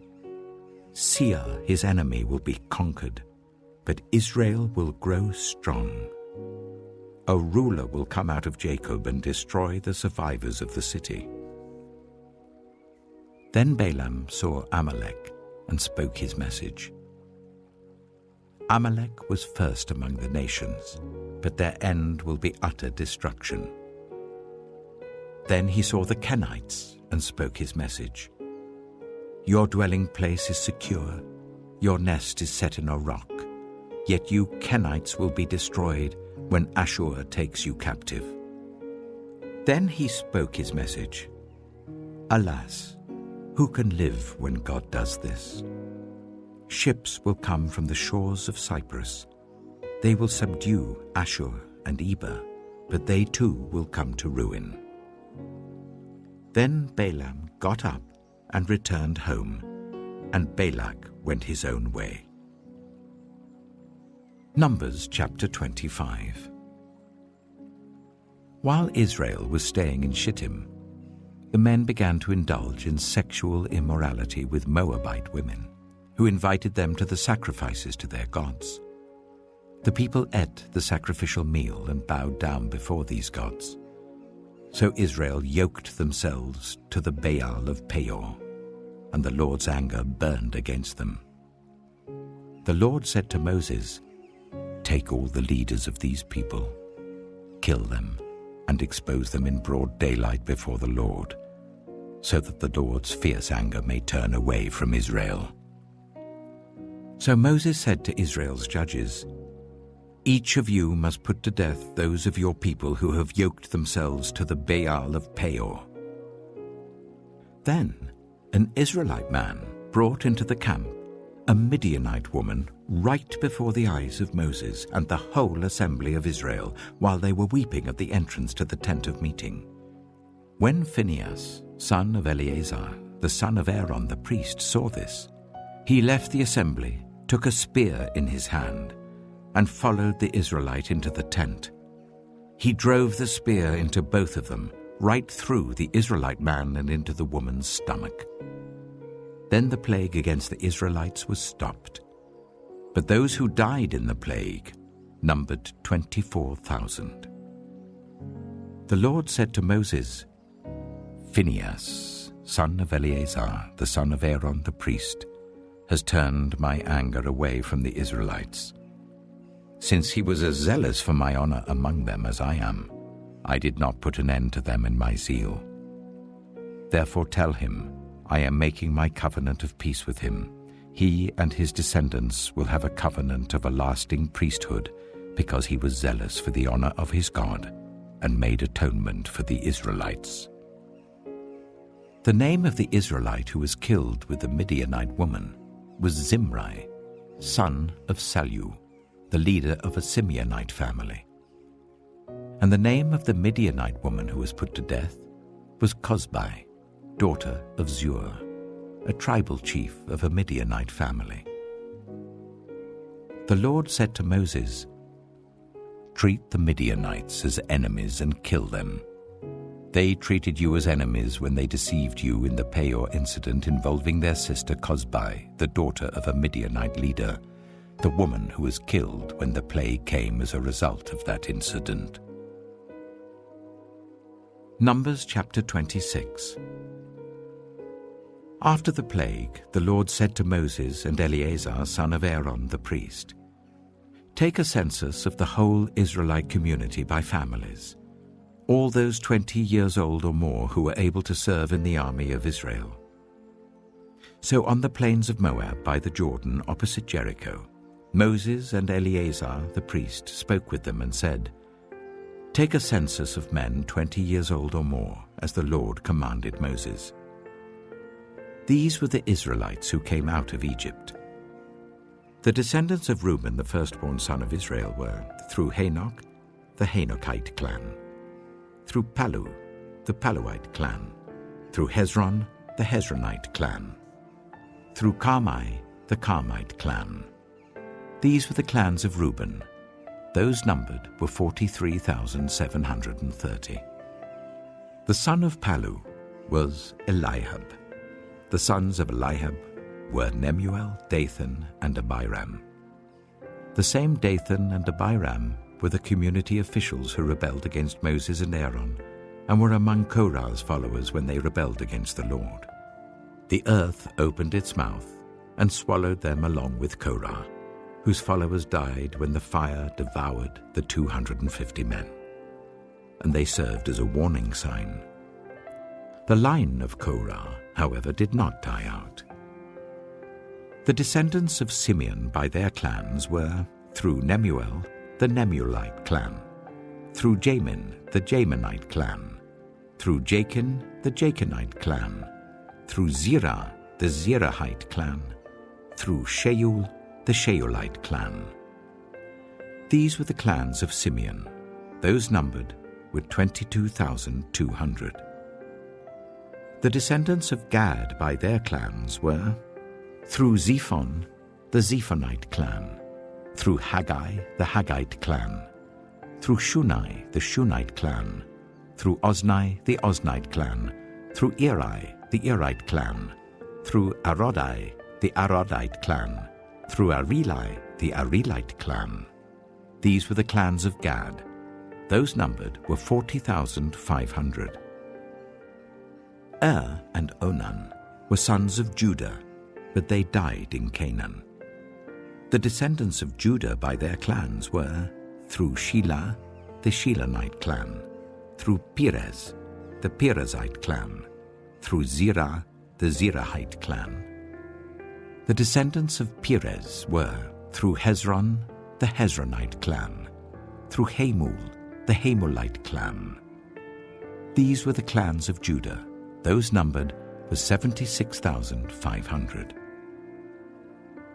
The descendants of Issachar by their clans were, through Tola, the Tolaite clan, through Puah, the Puahite clan, through Jashab, the Jashabite clan, through Shimron, the Shimronite clan. These were the clans of Issachar. Those numbered were 64,300. The descendants of Zebulun by their clans were, through Sered, the Seredite clan, through Elon, the Elonite clan, through Jaliel, the Jalielite clan. These were the clans of Zebulun. Those numbered were 60,500. The descendants of Joseph by their clans through Manasseh and Ephraim were, the descendants of Manasseh through Machir, the Machirite clan. Machir was the father of Gilead. Through Gilead, the Gileadite clan. These were the descendants of Gilead. Through Iezer, the Iezerite clan. Through Helek, the Helekite clan. Through Asriel, the Asrielite clan. Through Shechem, the Shechemite clan. Through Shemida, the Shemidite clan. Through Hepher, the Hepherite clan. Zelophehad, son of Hepher, had no sons. He had only daughters, whose names were Mahlah, Noah, Hoglah, Milcah, and Tirzah. These were the clans of Manasseh. Those numbered were 52,700. These were the descendants of Ephraim by their clans. Through Shuthelah, the Shuthelahite clan. Through Becher, the Becherite clan. Through Tehan, the Tehanite clan. These were the descendants of Shuthelah, through Eron, the Eronite clan. These were the clans of Ephraim. Those numbered were 32,500. These were the descendants of Joseph by their clans. The descendants of Benjamin by their clans were, through Bela, the Belaite clan, through Ashbel, the Ashbelite clan, through Ahiram, the Ahiramite clan, through Shufam, the Shufamite clan, through Hupham, the Huphamite clan. The descendants of Bela through Ard and Naaman were, through Ard, the Ardite clan, through Naaman, the Naamite clan. These were the clans of Benjamin. Those numbered were 45,600. These were the descendants of Dan by their clans, through Shuham, the Shuhamite clan. These were the clans of Dan. All of them were Shuhamite clans, and those numbered were 64,400. The descendants of Asher by their clans were, through Imnah the Imnite clan, through Ishvi the Ishvite clan, through Beriah the Beriahite clan, and through the descendants of Beriah, through Heber the Heberite clan, through Malkiel the Malkielite clan. Asher had a daughter named Sirah. These were the clans of Asher. Those numbered were 53,400. The descendants of Naphtali by their clans were, through Jaziel the Jazielite clan, through Gunai the Gunite clan, through Jezer the Jezerite clan, through Shillem the Shillemite clan. These were the clans of Naphtali. Those numbered were 45,400. The total number of the men of Israel was 601,730. The Lord said to Moses, "The land is to be allotted to them as an inheritance based on the number of names. To a larger group give a larger inheritance, and to a smaller group a smaller one. Each is to receive its inheritance according to the number of those listed. Be sure that the land is distributed by lot. What each group inherits will be according to the names for its ancestral tribe. Each inheritance is to be distributed by lot among the larger and smaller groups." These were the Levites who were counted by their clans.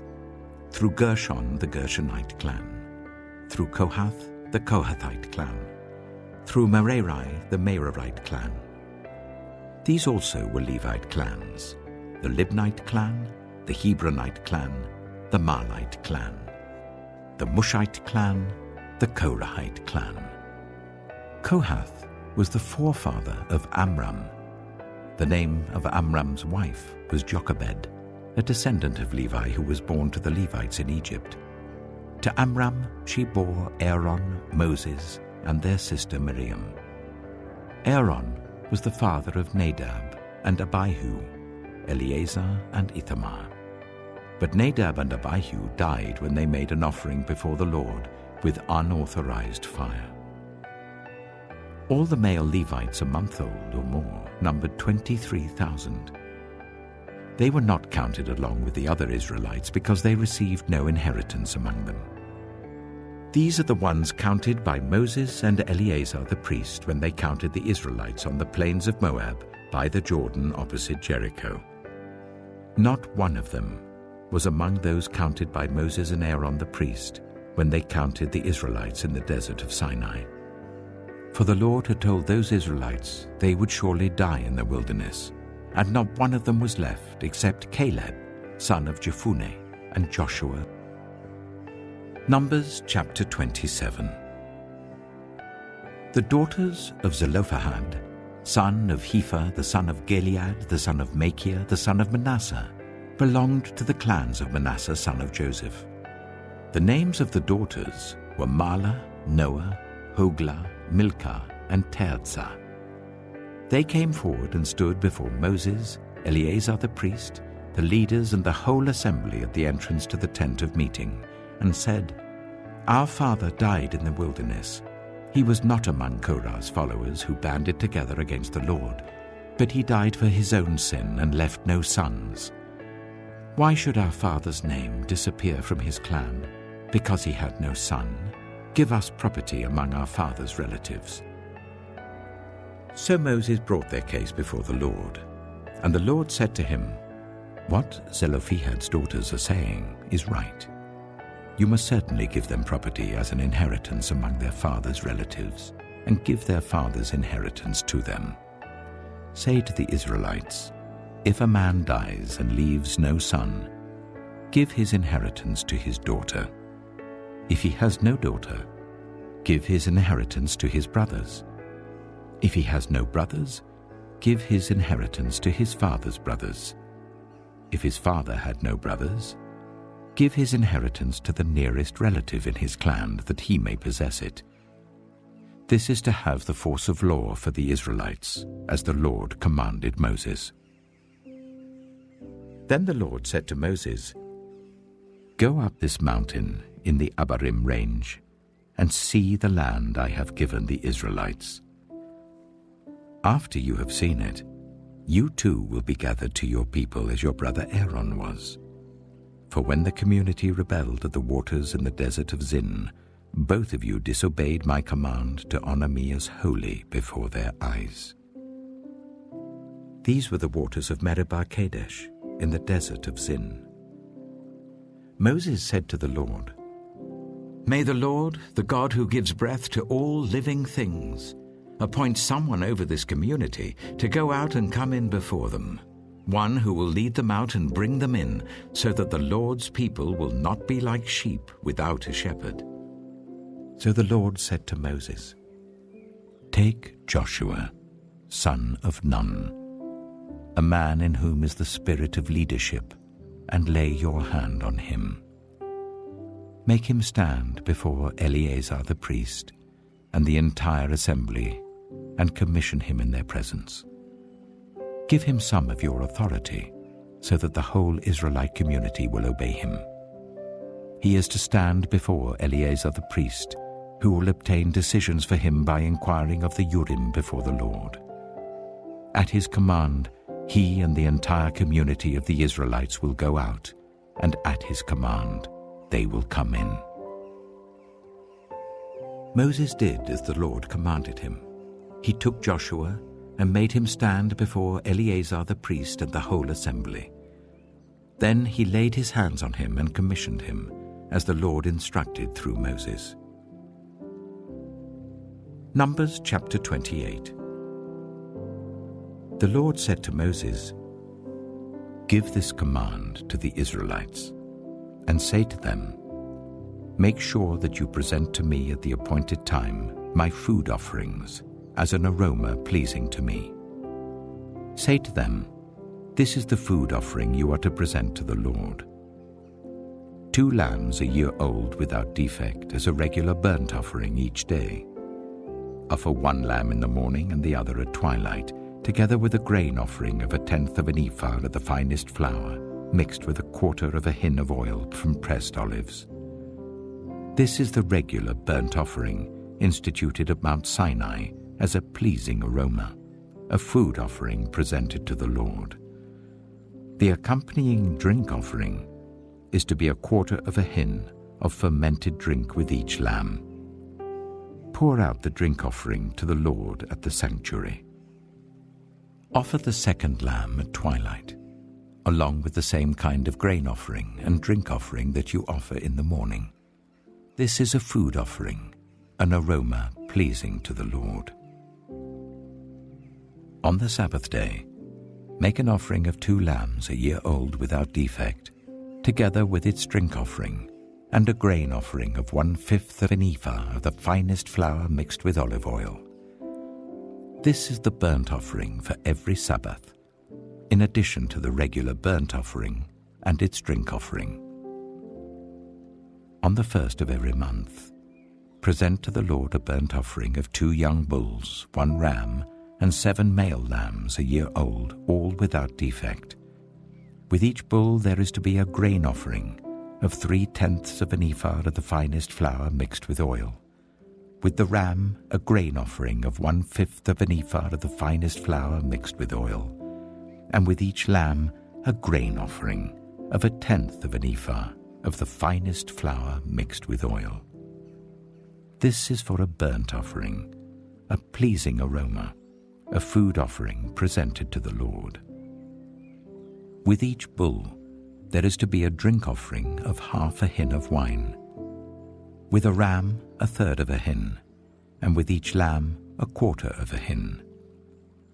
This is the monthly burnt offering to be made at each new moon during the year. Besides the regular burnt offering with its drink offering, 1 male goat is to be presented to the Lord as a sin offering. On the 14th day of the 1st month, the Lord's Passover is to be held. On the 15th day of this month, there is to be a festival. For 7 days eat bread made without yeast. On the 1st day hold a sacred assembly, and do not do any of your ordinary work. present to the Lord a food offering consisting of a burnt offering of 2 young bulls, 1 ram, and 7 male lambs a year old, all without defect. With each bull, offer a grain offering of 3/10 of an ephah of the finest flour mixed with oil. With the ram, 1/5, and with each of the 7 lambs, 1/10. Include 1 male goat as a sin offering to make atonement for you. Offer these in addition to the regular morning burnt offerings. In this way, present the food offering every day for 7 days as an aroma pleasing to the Lord. It is to be offered in addition to the regular burnt offering and its drink offering. On the 7th day, hold a sacred assembly and do not do any ordinary work. On the day of first fruits, when you present to the Lord an offering of new grain during the festival of weeks, hold a sacred assembly and do not do any of your ordinary work. Present a burnt offering of 2 young bulls, 1 ram, and 7 male lambs a year old as an aroma pleasing to the Lord. With each bull there is to be a grain offering of 3/10 of an ephah of the finest flour mixed with oil. With the ram, 1/5, and with each of the 7 lambs, 1/10. Include 1 male goat to make atonement for you. Offer these together with their drink offerings, in addition to the regular burnt offering and its grain offering. Be sure the animals are without defect. Numbers chapter 29. On the first day of the 7th month, hold a sacred assembly, and do not do any of your ordinary work. It is a day for you to sound the trumpets. As an aroma pleasing to the Lord, offer a burnt offering of 1 young bull, 1 ram, and 7 male lambs a year old, all without defect. With the bull, offer a grain offering of 3/10 of an ephah of the finest flour mixed with olive oil. With the ram, 1/5, and with each of the 7 lambs, 1/10. Include 1 male goat as a sin offering to make atonement for you. These are in addition to the monthly and daily burnt offerings with their grain offerings and drink offerings as specified. They are food offerings presented to the Lord, a pleasing aroma. On the 10th day of this 7th month, hold a sacred assembly. You must deny yourselves and do no work. Present as an aroma pleasing to the Lord a burnt offering of 1 young bull, 1 ram, and 7 male lambs a year old, all without defect. With the bull, offer a grain offering of 3/10 of an ephah of the finest flour mixed with oil. With the ram, 1/5, and with each of the 7 lambs, 1/10. Include 1 male goat as a sin offering, in addition to the sin offering for atonement and the regular burnt offering with its grain offering and their drink offerings. On the 15th day of the 7th month, hold a sacred assembly and do not do any ordinary work. Celebrate a festival to the Lord for 7 days. Present as an aroma pleasing to the Lord a food offering consisting of a burnt offering of 13 young bulls, 2 rams, and 14 male lambs a year old, all without defect. With each of the 13 bulls, offer a grain offering of 3/10 of an ephah of the finest flour mixed with oil. With each of the 2 rams, 1/5, and with each of the 14 lambs, 1/10. Include 1 male goat as a sin offering, in addition to the regular burnt offering with its grain offering and drink offering. On the 2nd day, offer 12 young bulls, 2 rams and 14 male lambs a year old, all without defect. With the bulls, rams, and lambs, offer their grain offerings and drink offerings according to the number specified. Include 1 male goat as a sin offering, in addition to the regular burnt offering with its grain offering and their drink offerings. On the 3rd day, offer 11 bulls, 2 rams, and 14 male lambs a year old, all without defect, With the bulls, rams, and lambs, offer their grain offerings and drink offerings according to the number specified. Include 1 male goat as a sin offering, in addition to the regular burnt offering with its grain offering and drink offering. On the 4th day, offer 10 bulls, 2 rams, and 14 male lambs a year old, all without defect. With the bulls, rams, and lambs, offer their grain offerings and drink offerings according to the number specified. Include 1 male goat as a sin offering, in addition to the regular burnt offering with its grain offering and drink offering. On the 5th day, offer 9 bulls, 2 rams, and 14 male lambs a year old, all without defect. With the bulls, rams, and lambs, offer their grain offerings and drink offerings according to the number specified. Include 1 male goat as a sin offering, in addition to the regular burnt offering with its grain offering and drink offering. On the 6th day, offer 8 bulls, 2 rams, and 14 male lambs a year old, all without defect. With the bulls, rams, and lambs, offer their grain offerings and drink offerings according to the number specified. Include 1 male goat as a sin offering, in addition to the regular burnt offering with its grain offering and drink offering. On the 7th day, offer 7 bulls, 2 rams, and 14 male lambs a year old, all without defect. With the bulls, rams, and lambs, offer their grain offerings and drink offerings according to the number specified. Include 1 male goat as a sin offering, in addition to the regular burnt offering with its grain offering and drink offering. On the 8th day, hold a closing special assembly, and do not do any of your ordinary work. Present as an aroma pleasing to the Lord a food offering consisting of a burnt offering of 1 bull, 1 ram, and 7 male lambs a year old, all without defect. With the bull, the ram, and the lambs, offer their grain offerings and drink offerings according to the number specified. Include 1 male goat as a sin offering, in addition to the regular burnt offering with its grain offering and drink offering. In addition to what you vow, and your free will offerings, offer these to the Lord at your appointed festivals: your burnt offerings, grain offerings, drink offerings, and fellowship offerings. Moses told the Israelites all that the Lord commanded him. Numbers chapter 30. Moses said to the heads of the tribes of Israel, "This is what the Lord commands. When a man makes a vow to the Lord or takes an oath to bind himself by a pledge, he must not break his word, but must do everything he said.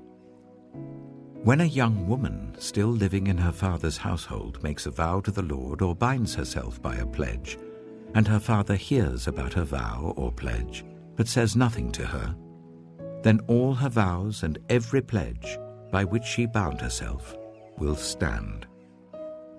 But if her father forbids her when he hears about it, none of her vows or the pledges by which she bound herself will stand. The Lord will release her because her father has forbidden her. If she marries after she makes a vow, or after her lips utter a rash promise by which she binds herself, and her husband hears about it but says nothing to her, then her vows or the pledges by which she bound herself will stand.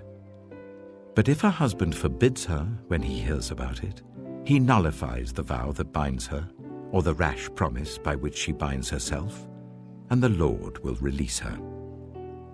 Any vow or obligation taken by a widow or divorced woman will be binding on her.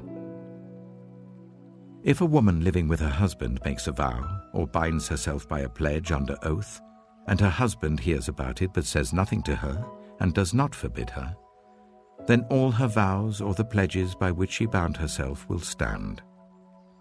But if her husband nullifies them when he hears about them, then none of the vows or pledges that came from her lips will stand. Her husband has nullified them, and the Lord will release her. Her husband may confirm or nullify any vow she makes or any sworn pledge to deny herself. But if her husband says nothing to her about it from day to day, then he confirms all her vows or the pledges binding on her. He confirms them by saying nothing to her when he hears about them. If, however, he nullifies them sometime after he hears about them, then he must bear the consequences of her wrongdoing. These are the regulations the Lord gave Moses concerning relationships between a man and his wife, and between a father and his young daughter still living at home. Numbers chapter 31. The Lord said to Moses, "Take vengeance on the Midianites for the Israelites. After that, you will be gathered to your people." So Moses said to the people, "Arm some of your men to go to war against the Midianites, so that they may carry out the Lord's vengeance on them. Send into battle 1,000 men from each of the tribes of Israel." So 12,000 men armed for battle, 1,000 from each tribe, were supplied from the clans of Israel. Moses sent them into battle, 1,000 from each tribe, along with Phinehas, son of Eleazar the priest, who took with him articles from the sanctuary and the trumpets for signaling. They fought against Midian as the Lord commanded Moses, and killed every man. Among their victims were Evi, Rechem, Zur, Hur, and Reba, the 5 kings of Midian. They also killed Balaam, son of Beor, with the sword. The Israelites captured the Midianite women and children and took all the Midianite herds, flocks, and goods as plunder. They burned all the towns where the Midianites had settled, as well as all their camps. They took all the plunder and spoils, including the people and animals, and brought the captives, spoils, and plunder to Moses and Eleazar the priest, and the Israelite assembly at their camp on the plains of Moab, by the Jordan opposite Jericho. Moses, Eleazar the priest, and all the leaders of the community went to meet them outside the camp. Moses was angry with the officers of the army, the commanders of thousands and commanders of hundreds, who returned from the battle. "Have you allowed all the women to live?" he asked them. They were the ones who followed Balaam's advice and enticed the Israelites to be unfaithful to the Lord in the Beor incident, so that a plague struck the Lord's people. Now kill all the boys, and kill every woman who has slept with a man, but save for yourselves every girl who has never slept with a man. Anyone who has killed someone or touched someone who was killed must stay outside the camp 7 days. On the 3rd and 7th days, you must purify yourselves and your captives. Purify every garment as well as everything made of leather, goat hair, or wood. Then Eleazar the priest said to the soldiers who had gone into battle, "This is what is required by the law that the Lord gave Moses. Gold, silver, bronze, iron, tin, lead, and anything else that can withstand fire must be put through the fire, and then it will be clean. But it must also be purified with the water of cleansing. And whatever cannot withstand fire must be put through that water. On the 7th day wash your clothes, and you will be clean. Then you may come into the camp." The Lord said to Moses, "You and Eleazar the priest, and the family heads of the community, are to count all the people and animals that were captured. Divide the spoils equally between the soldiers who took part in the battle and the rest of the community. From the soldiers who fought in the battle, set apart as tribute for the Lord 1 out of every 500, whether people, cattle, donkeys, or sheep.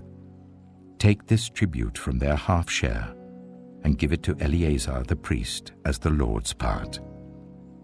From the Israelites' half, select 1 out of every 50, whether people, cattle, donkeys, sheep, or other animals. Give them to the Levites, who are responsible for the care of the Lord's tabernacle. So Moses and Eleazar the priest did as the Lord commanded Moses.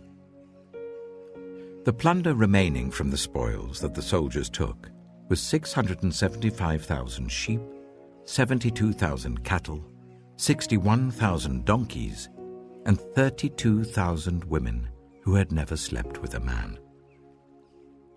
The half share of those who fought in the battle was 337,500 sheep, of which the tribute for the Lord was 675. 36,000 cattle, of which the tribute for the Lord was 72. 30,500 donkeys, of which the tribute for the Lord was 61. 16,000 people, of whom the tribute for the Lord was 32. Moses gave the tribute to Eleazar the priest as the Lord's part, as the Lord commanded Moses. The half belonging to the Israelites, which Moses set apart from that of the fighting men, the community's half, was 337,500 sheep, 36,000 cattle, 30,500 donkeys, and 16,000 people. From the Israelites' half, Moses selected one out of every 50 people and animals, as the Lord commanded him, and gave them to the Levites who were responsible for the care of the Lord's tabernacle. Then the officers who were over the units of the army, the commanders of thousands and commanders of hundreds, went to Moses and said to him, "Your servants have counted the soldiers under our command, and not one is missing. So we have brought as an offering to the Lord the gold articles each of us acquired, armlets, bracelets, signet rings, earrings, and necklaces, to make atonement for ourselves before the Lord."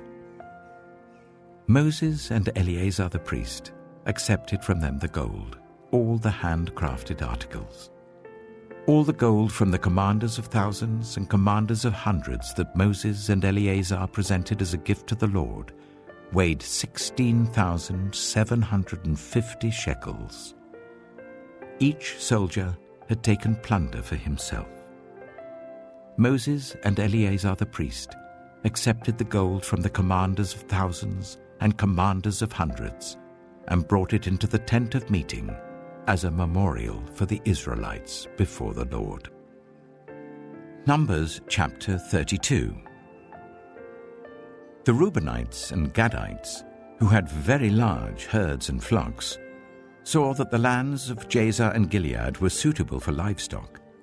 So they came to Moses and Eleazar the priest and to the leaders of the community and said, "Ataroth, Dibon, Jazer, Nimrah, Heshbon, Elealeh, Sebam, Nebo, and Beon, the land the Lord subdued before the people of Israel, are suitable for livestock, and your servants have livestock.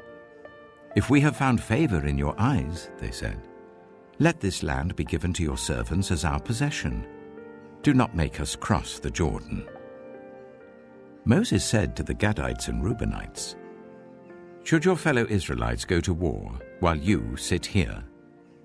Why do you discourage the Israelites from crossing over into the land the Lord has given them? This is what your fathers did when I sent them from Kadesh Barnea to look over the land. After they went up to the valley of Eshcol and viewed the land, they discouraged the Israelites from entering the land the Lord had given them.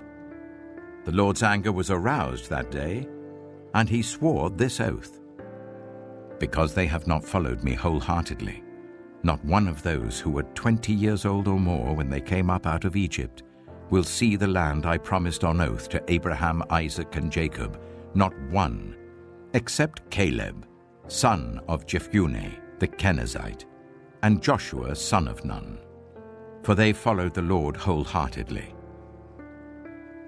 The Lord's anger burned against Israel, and he made them wander in the wilderness for 40 years until the whole generation of those who had done evil in his sight was gone. And here you are, a brood of sinners, standing in the place of your fathers and making the Lord even more angry with Israel. If you turn away from following him, he will again leave all this people in the wilderness, and you will be the cause of their destruction." Then they came up to him and said, "We would like to build pens here for our livestock and cities for our women and children. But we will arm ourselves for battle and go ahead of the Israelites until we have brought them to their place. Meanwhile, our women and children will live in fortified cities for protection from the inhabitants of the land. We will not return to our homes until each of the Israelites has received their inheritance. We will not receive any inheritance with them on the other side of the Jordan, because our inheritance has come to us on the east side of the Jordan."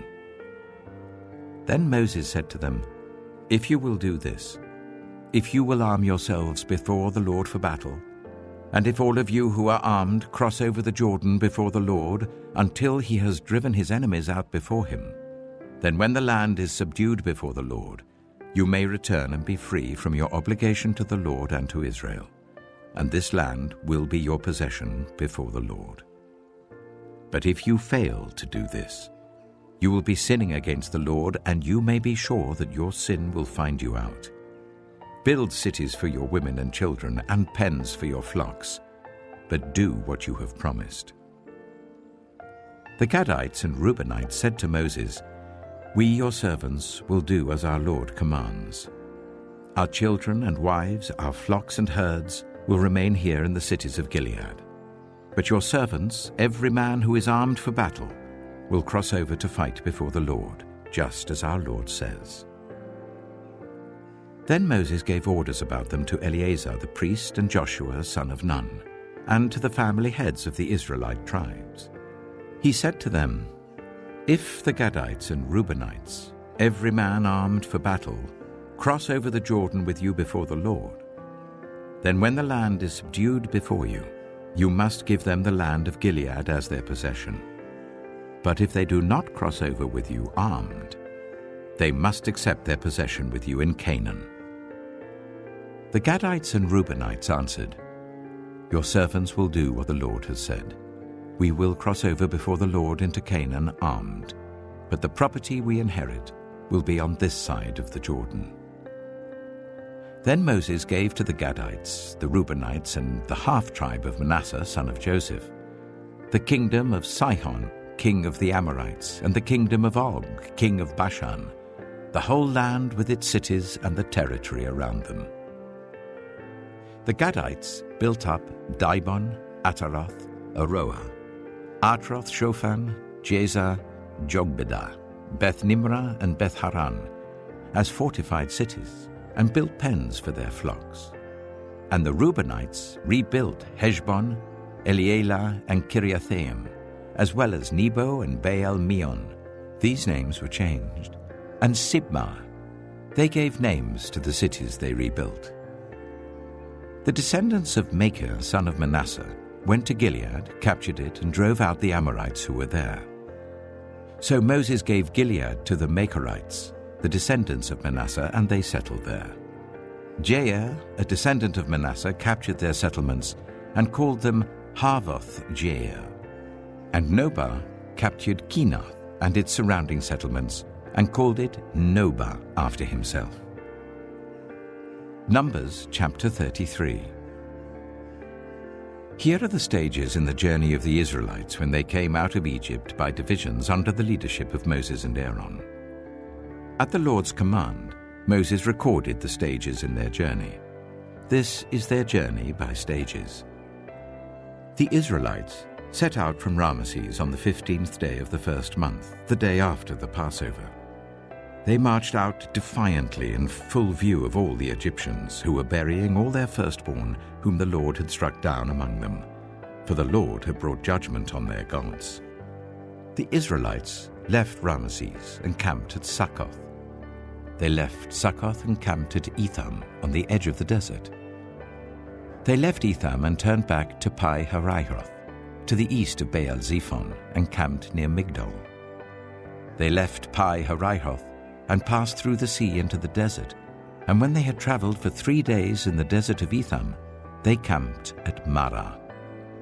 They left Marah and went to Elim, where there were 12 springs and 70 palm trees, and they camped there. They left Elim and camped by the Red Sea. They left the Red Sea and camped in the desert of Sin. They left the desert of Sin and camped at Dophkah, They left Dophkar and camped at Ailush. They left Ailush and camped at Rephidim, where there was no water for the people to drink. They left Rephidim and camped in the desert of Sinai. They left the desert of Sinai and camped at Kibroth Hattaavah. They left Kibroth Hattaavah and camped at Hazeroth. They left Hazeroth and camped at Rithmah. They left Rithmah and camped at Rimmon Perez. They left Rimmon Perez and camped at Libnah. They left Libnah and camped at Rissah. They left Rissah and camped at Kehalath. They left Kehalath and camped at Mount Shepher. They left Mount Shepher and camped at Haredah. They left Haredah and camped at Makheloth. They left Makheloth and camped at Teath. They left Teath and camped at Tirah. They left Tirah and camped at Mithkah. They left Mithkah and camped at Hashmonah. They left Hashmonah and camped at Moseroth. They left Moseroth and camped at Bene Jaakan. They left Bene Jaakan and camped at Hor Hagidgad. They left Hor Hagidgad and camped at Jothbathah. They left Jothbathah and camped at Abronah. They left Abronah and camped at Ezion-Geber. They left Ezion-Geber and camped at Kadesh in the desert of Zin. They left Kadesh and camped at Mount Hor on the border of Edom. At the Lord's command, Aaron the priest went up Mount Hor, where he died on the first day of the 5th month of the 40th year after the Israelites came out of Egypt. Aaron was 123 years old when he died on Mount Hor. The Canaanite king of Arad, who lived in Negev of Canaan, heard that the Israelites were coming. They left Mount Hor and camped at Zalmonah. They left Zalmonah and camped at Punon. They left Punon and camped at Oboth. They left Oboth and camped at Layabarim on the border of Moab. They left Layabarim and camped at Dibon-Gad. They left Dibon-Gad and camped at Almon-Diblathaim. They left Almon-Diblathaim and camped in the mountains of Abarim near Nebo. They left the mountains of Abarim and camped on the plains of Moab by the Jordan opposite Jericho. There, on the plains of Moab, they camped along the Jordan from Beth Jeshimoth to Abel Shittim. On the plains of Moab by the Jordan opposite Jericho, the Lord said to Moses, "Speak to the Israelites and say to them, when you cross the Jordan into Canaan, drive out all the inhabitants of the land before you. Destroy all their carved images and their cast idols, and demolish all their high places. Take possession of the land and settle in it, for I have given you the land to possess. Distribute the land by lot according to your clans.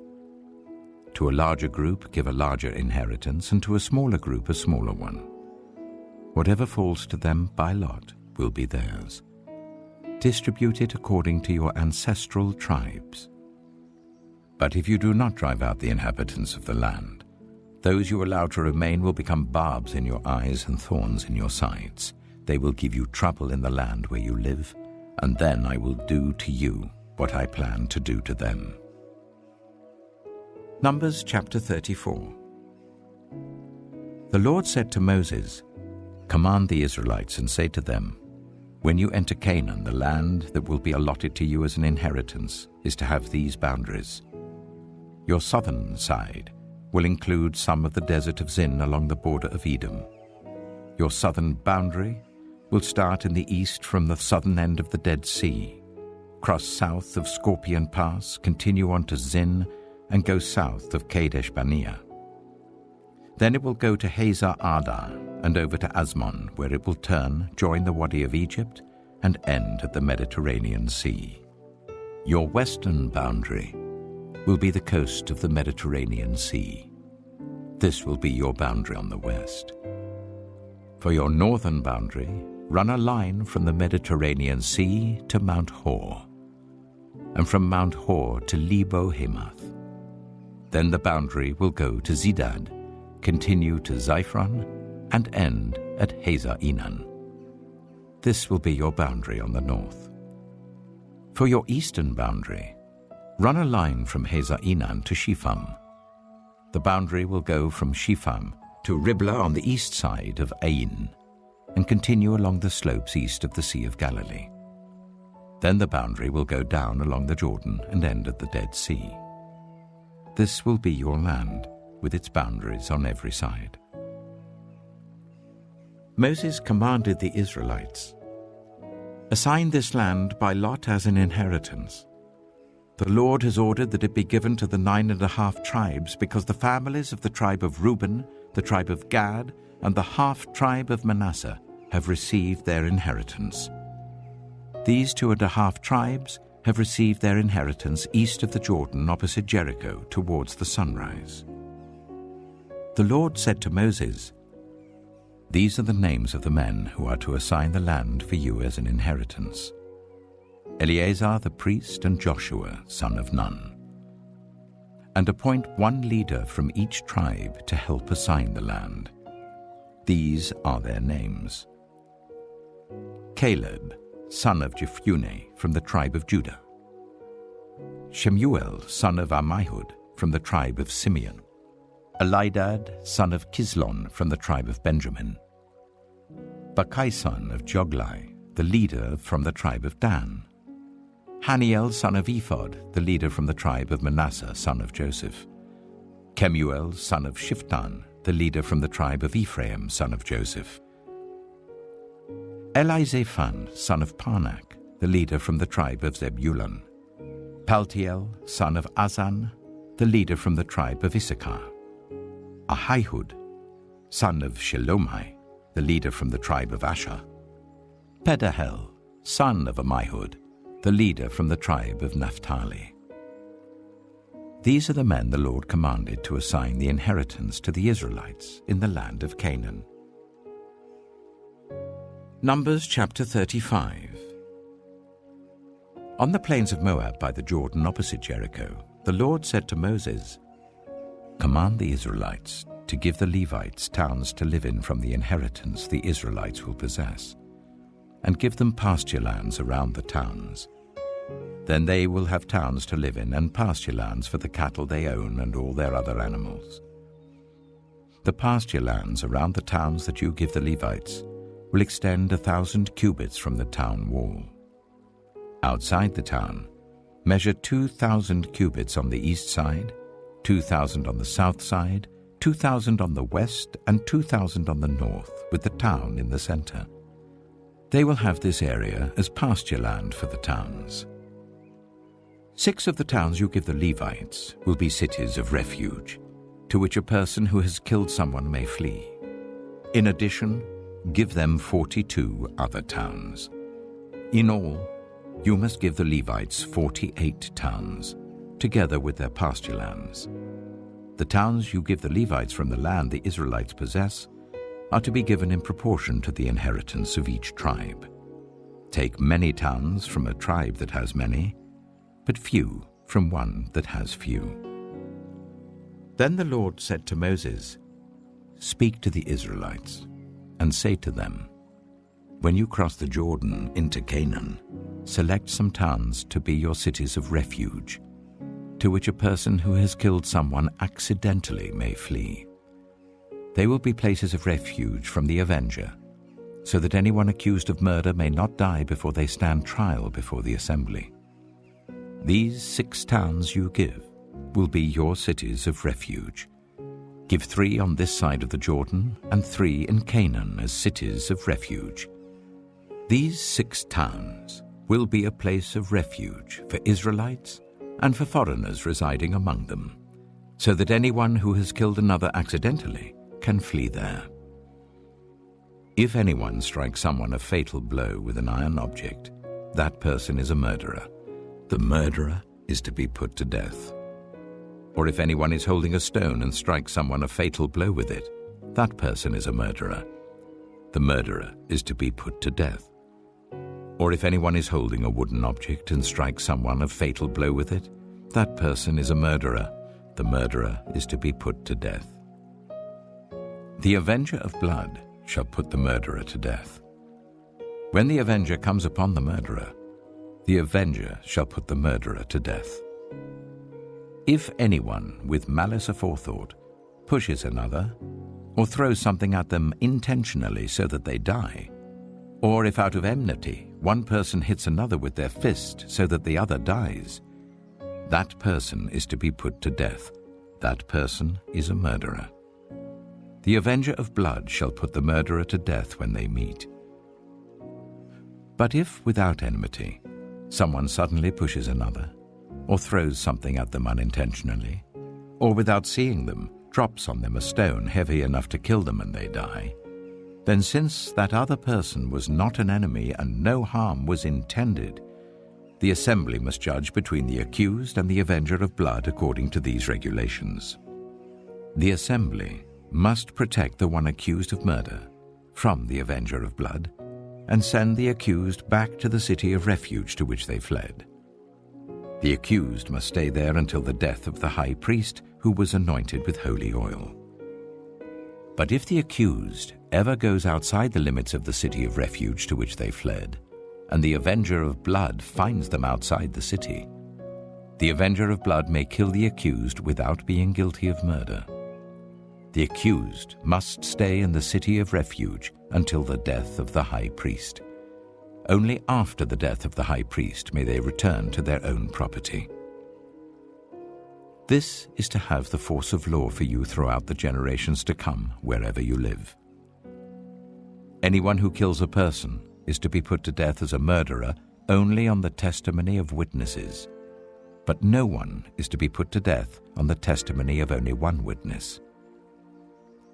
Do not accept a ransom for the life of a murderer who deserves to die. They are to be put to death. Do not accept a ransom for anyone who has fled to a city of refuge and so allow them to go back and live on their own land before the death of the high priest. Do not pollute the land where you are. Bloodshed pollutes the land, and atonement cannot be made for the land on which blood has been shed, except by the blood of the one who shed it. Do not defile the land where you live and where I dwell, for I, the Lord, dwell among the Israelites. Numbers chapter 36. The family heads of the clan of Gilead, son of Machir, the son of Manasseh, who were from the clans of the descendants of Joseph, came and spoke before Moses and the leaders, the heads of the Israelite families. They said, "When the Lord commanded my Lord to give the land as an inheritance to the Israelites by lot, he ordered you to give the inheritance of our brother Zelophehad to his daughters. Now suppose they marry men from other Israelite tribes, then their inheritance will be taken from our ancestral inheritance and added to that of the tribe they marry into. And so part of the inheritance allotted to us will be taken away. When the year of Jubilee for the Israelites comes, their inheritance will be added to that of the tribe into which they marry, and their property will be taken from the tribal inheritance of our ancestors." Then at the Lord's command, Moses gave this order to the Israelites. What the tribe of the descendants of Joseph is saying is right. This is what the Lord commands for Zelophehad's daughters. They may marry anyone they please, as long as they marry within their father's tribal clan. No inheritance in Israel is to pass from one tribe to another, for every Israelite shall keep the tribal inheritance of their ancestors. Every daughter who inherits the land in any Israelite tribe must marry someone in her father's tribal clan, so that every Israelite will possess the inheritance of their ancestors.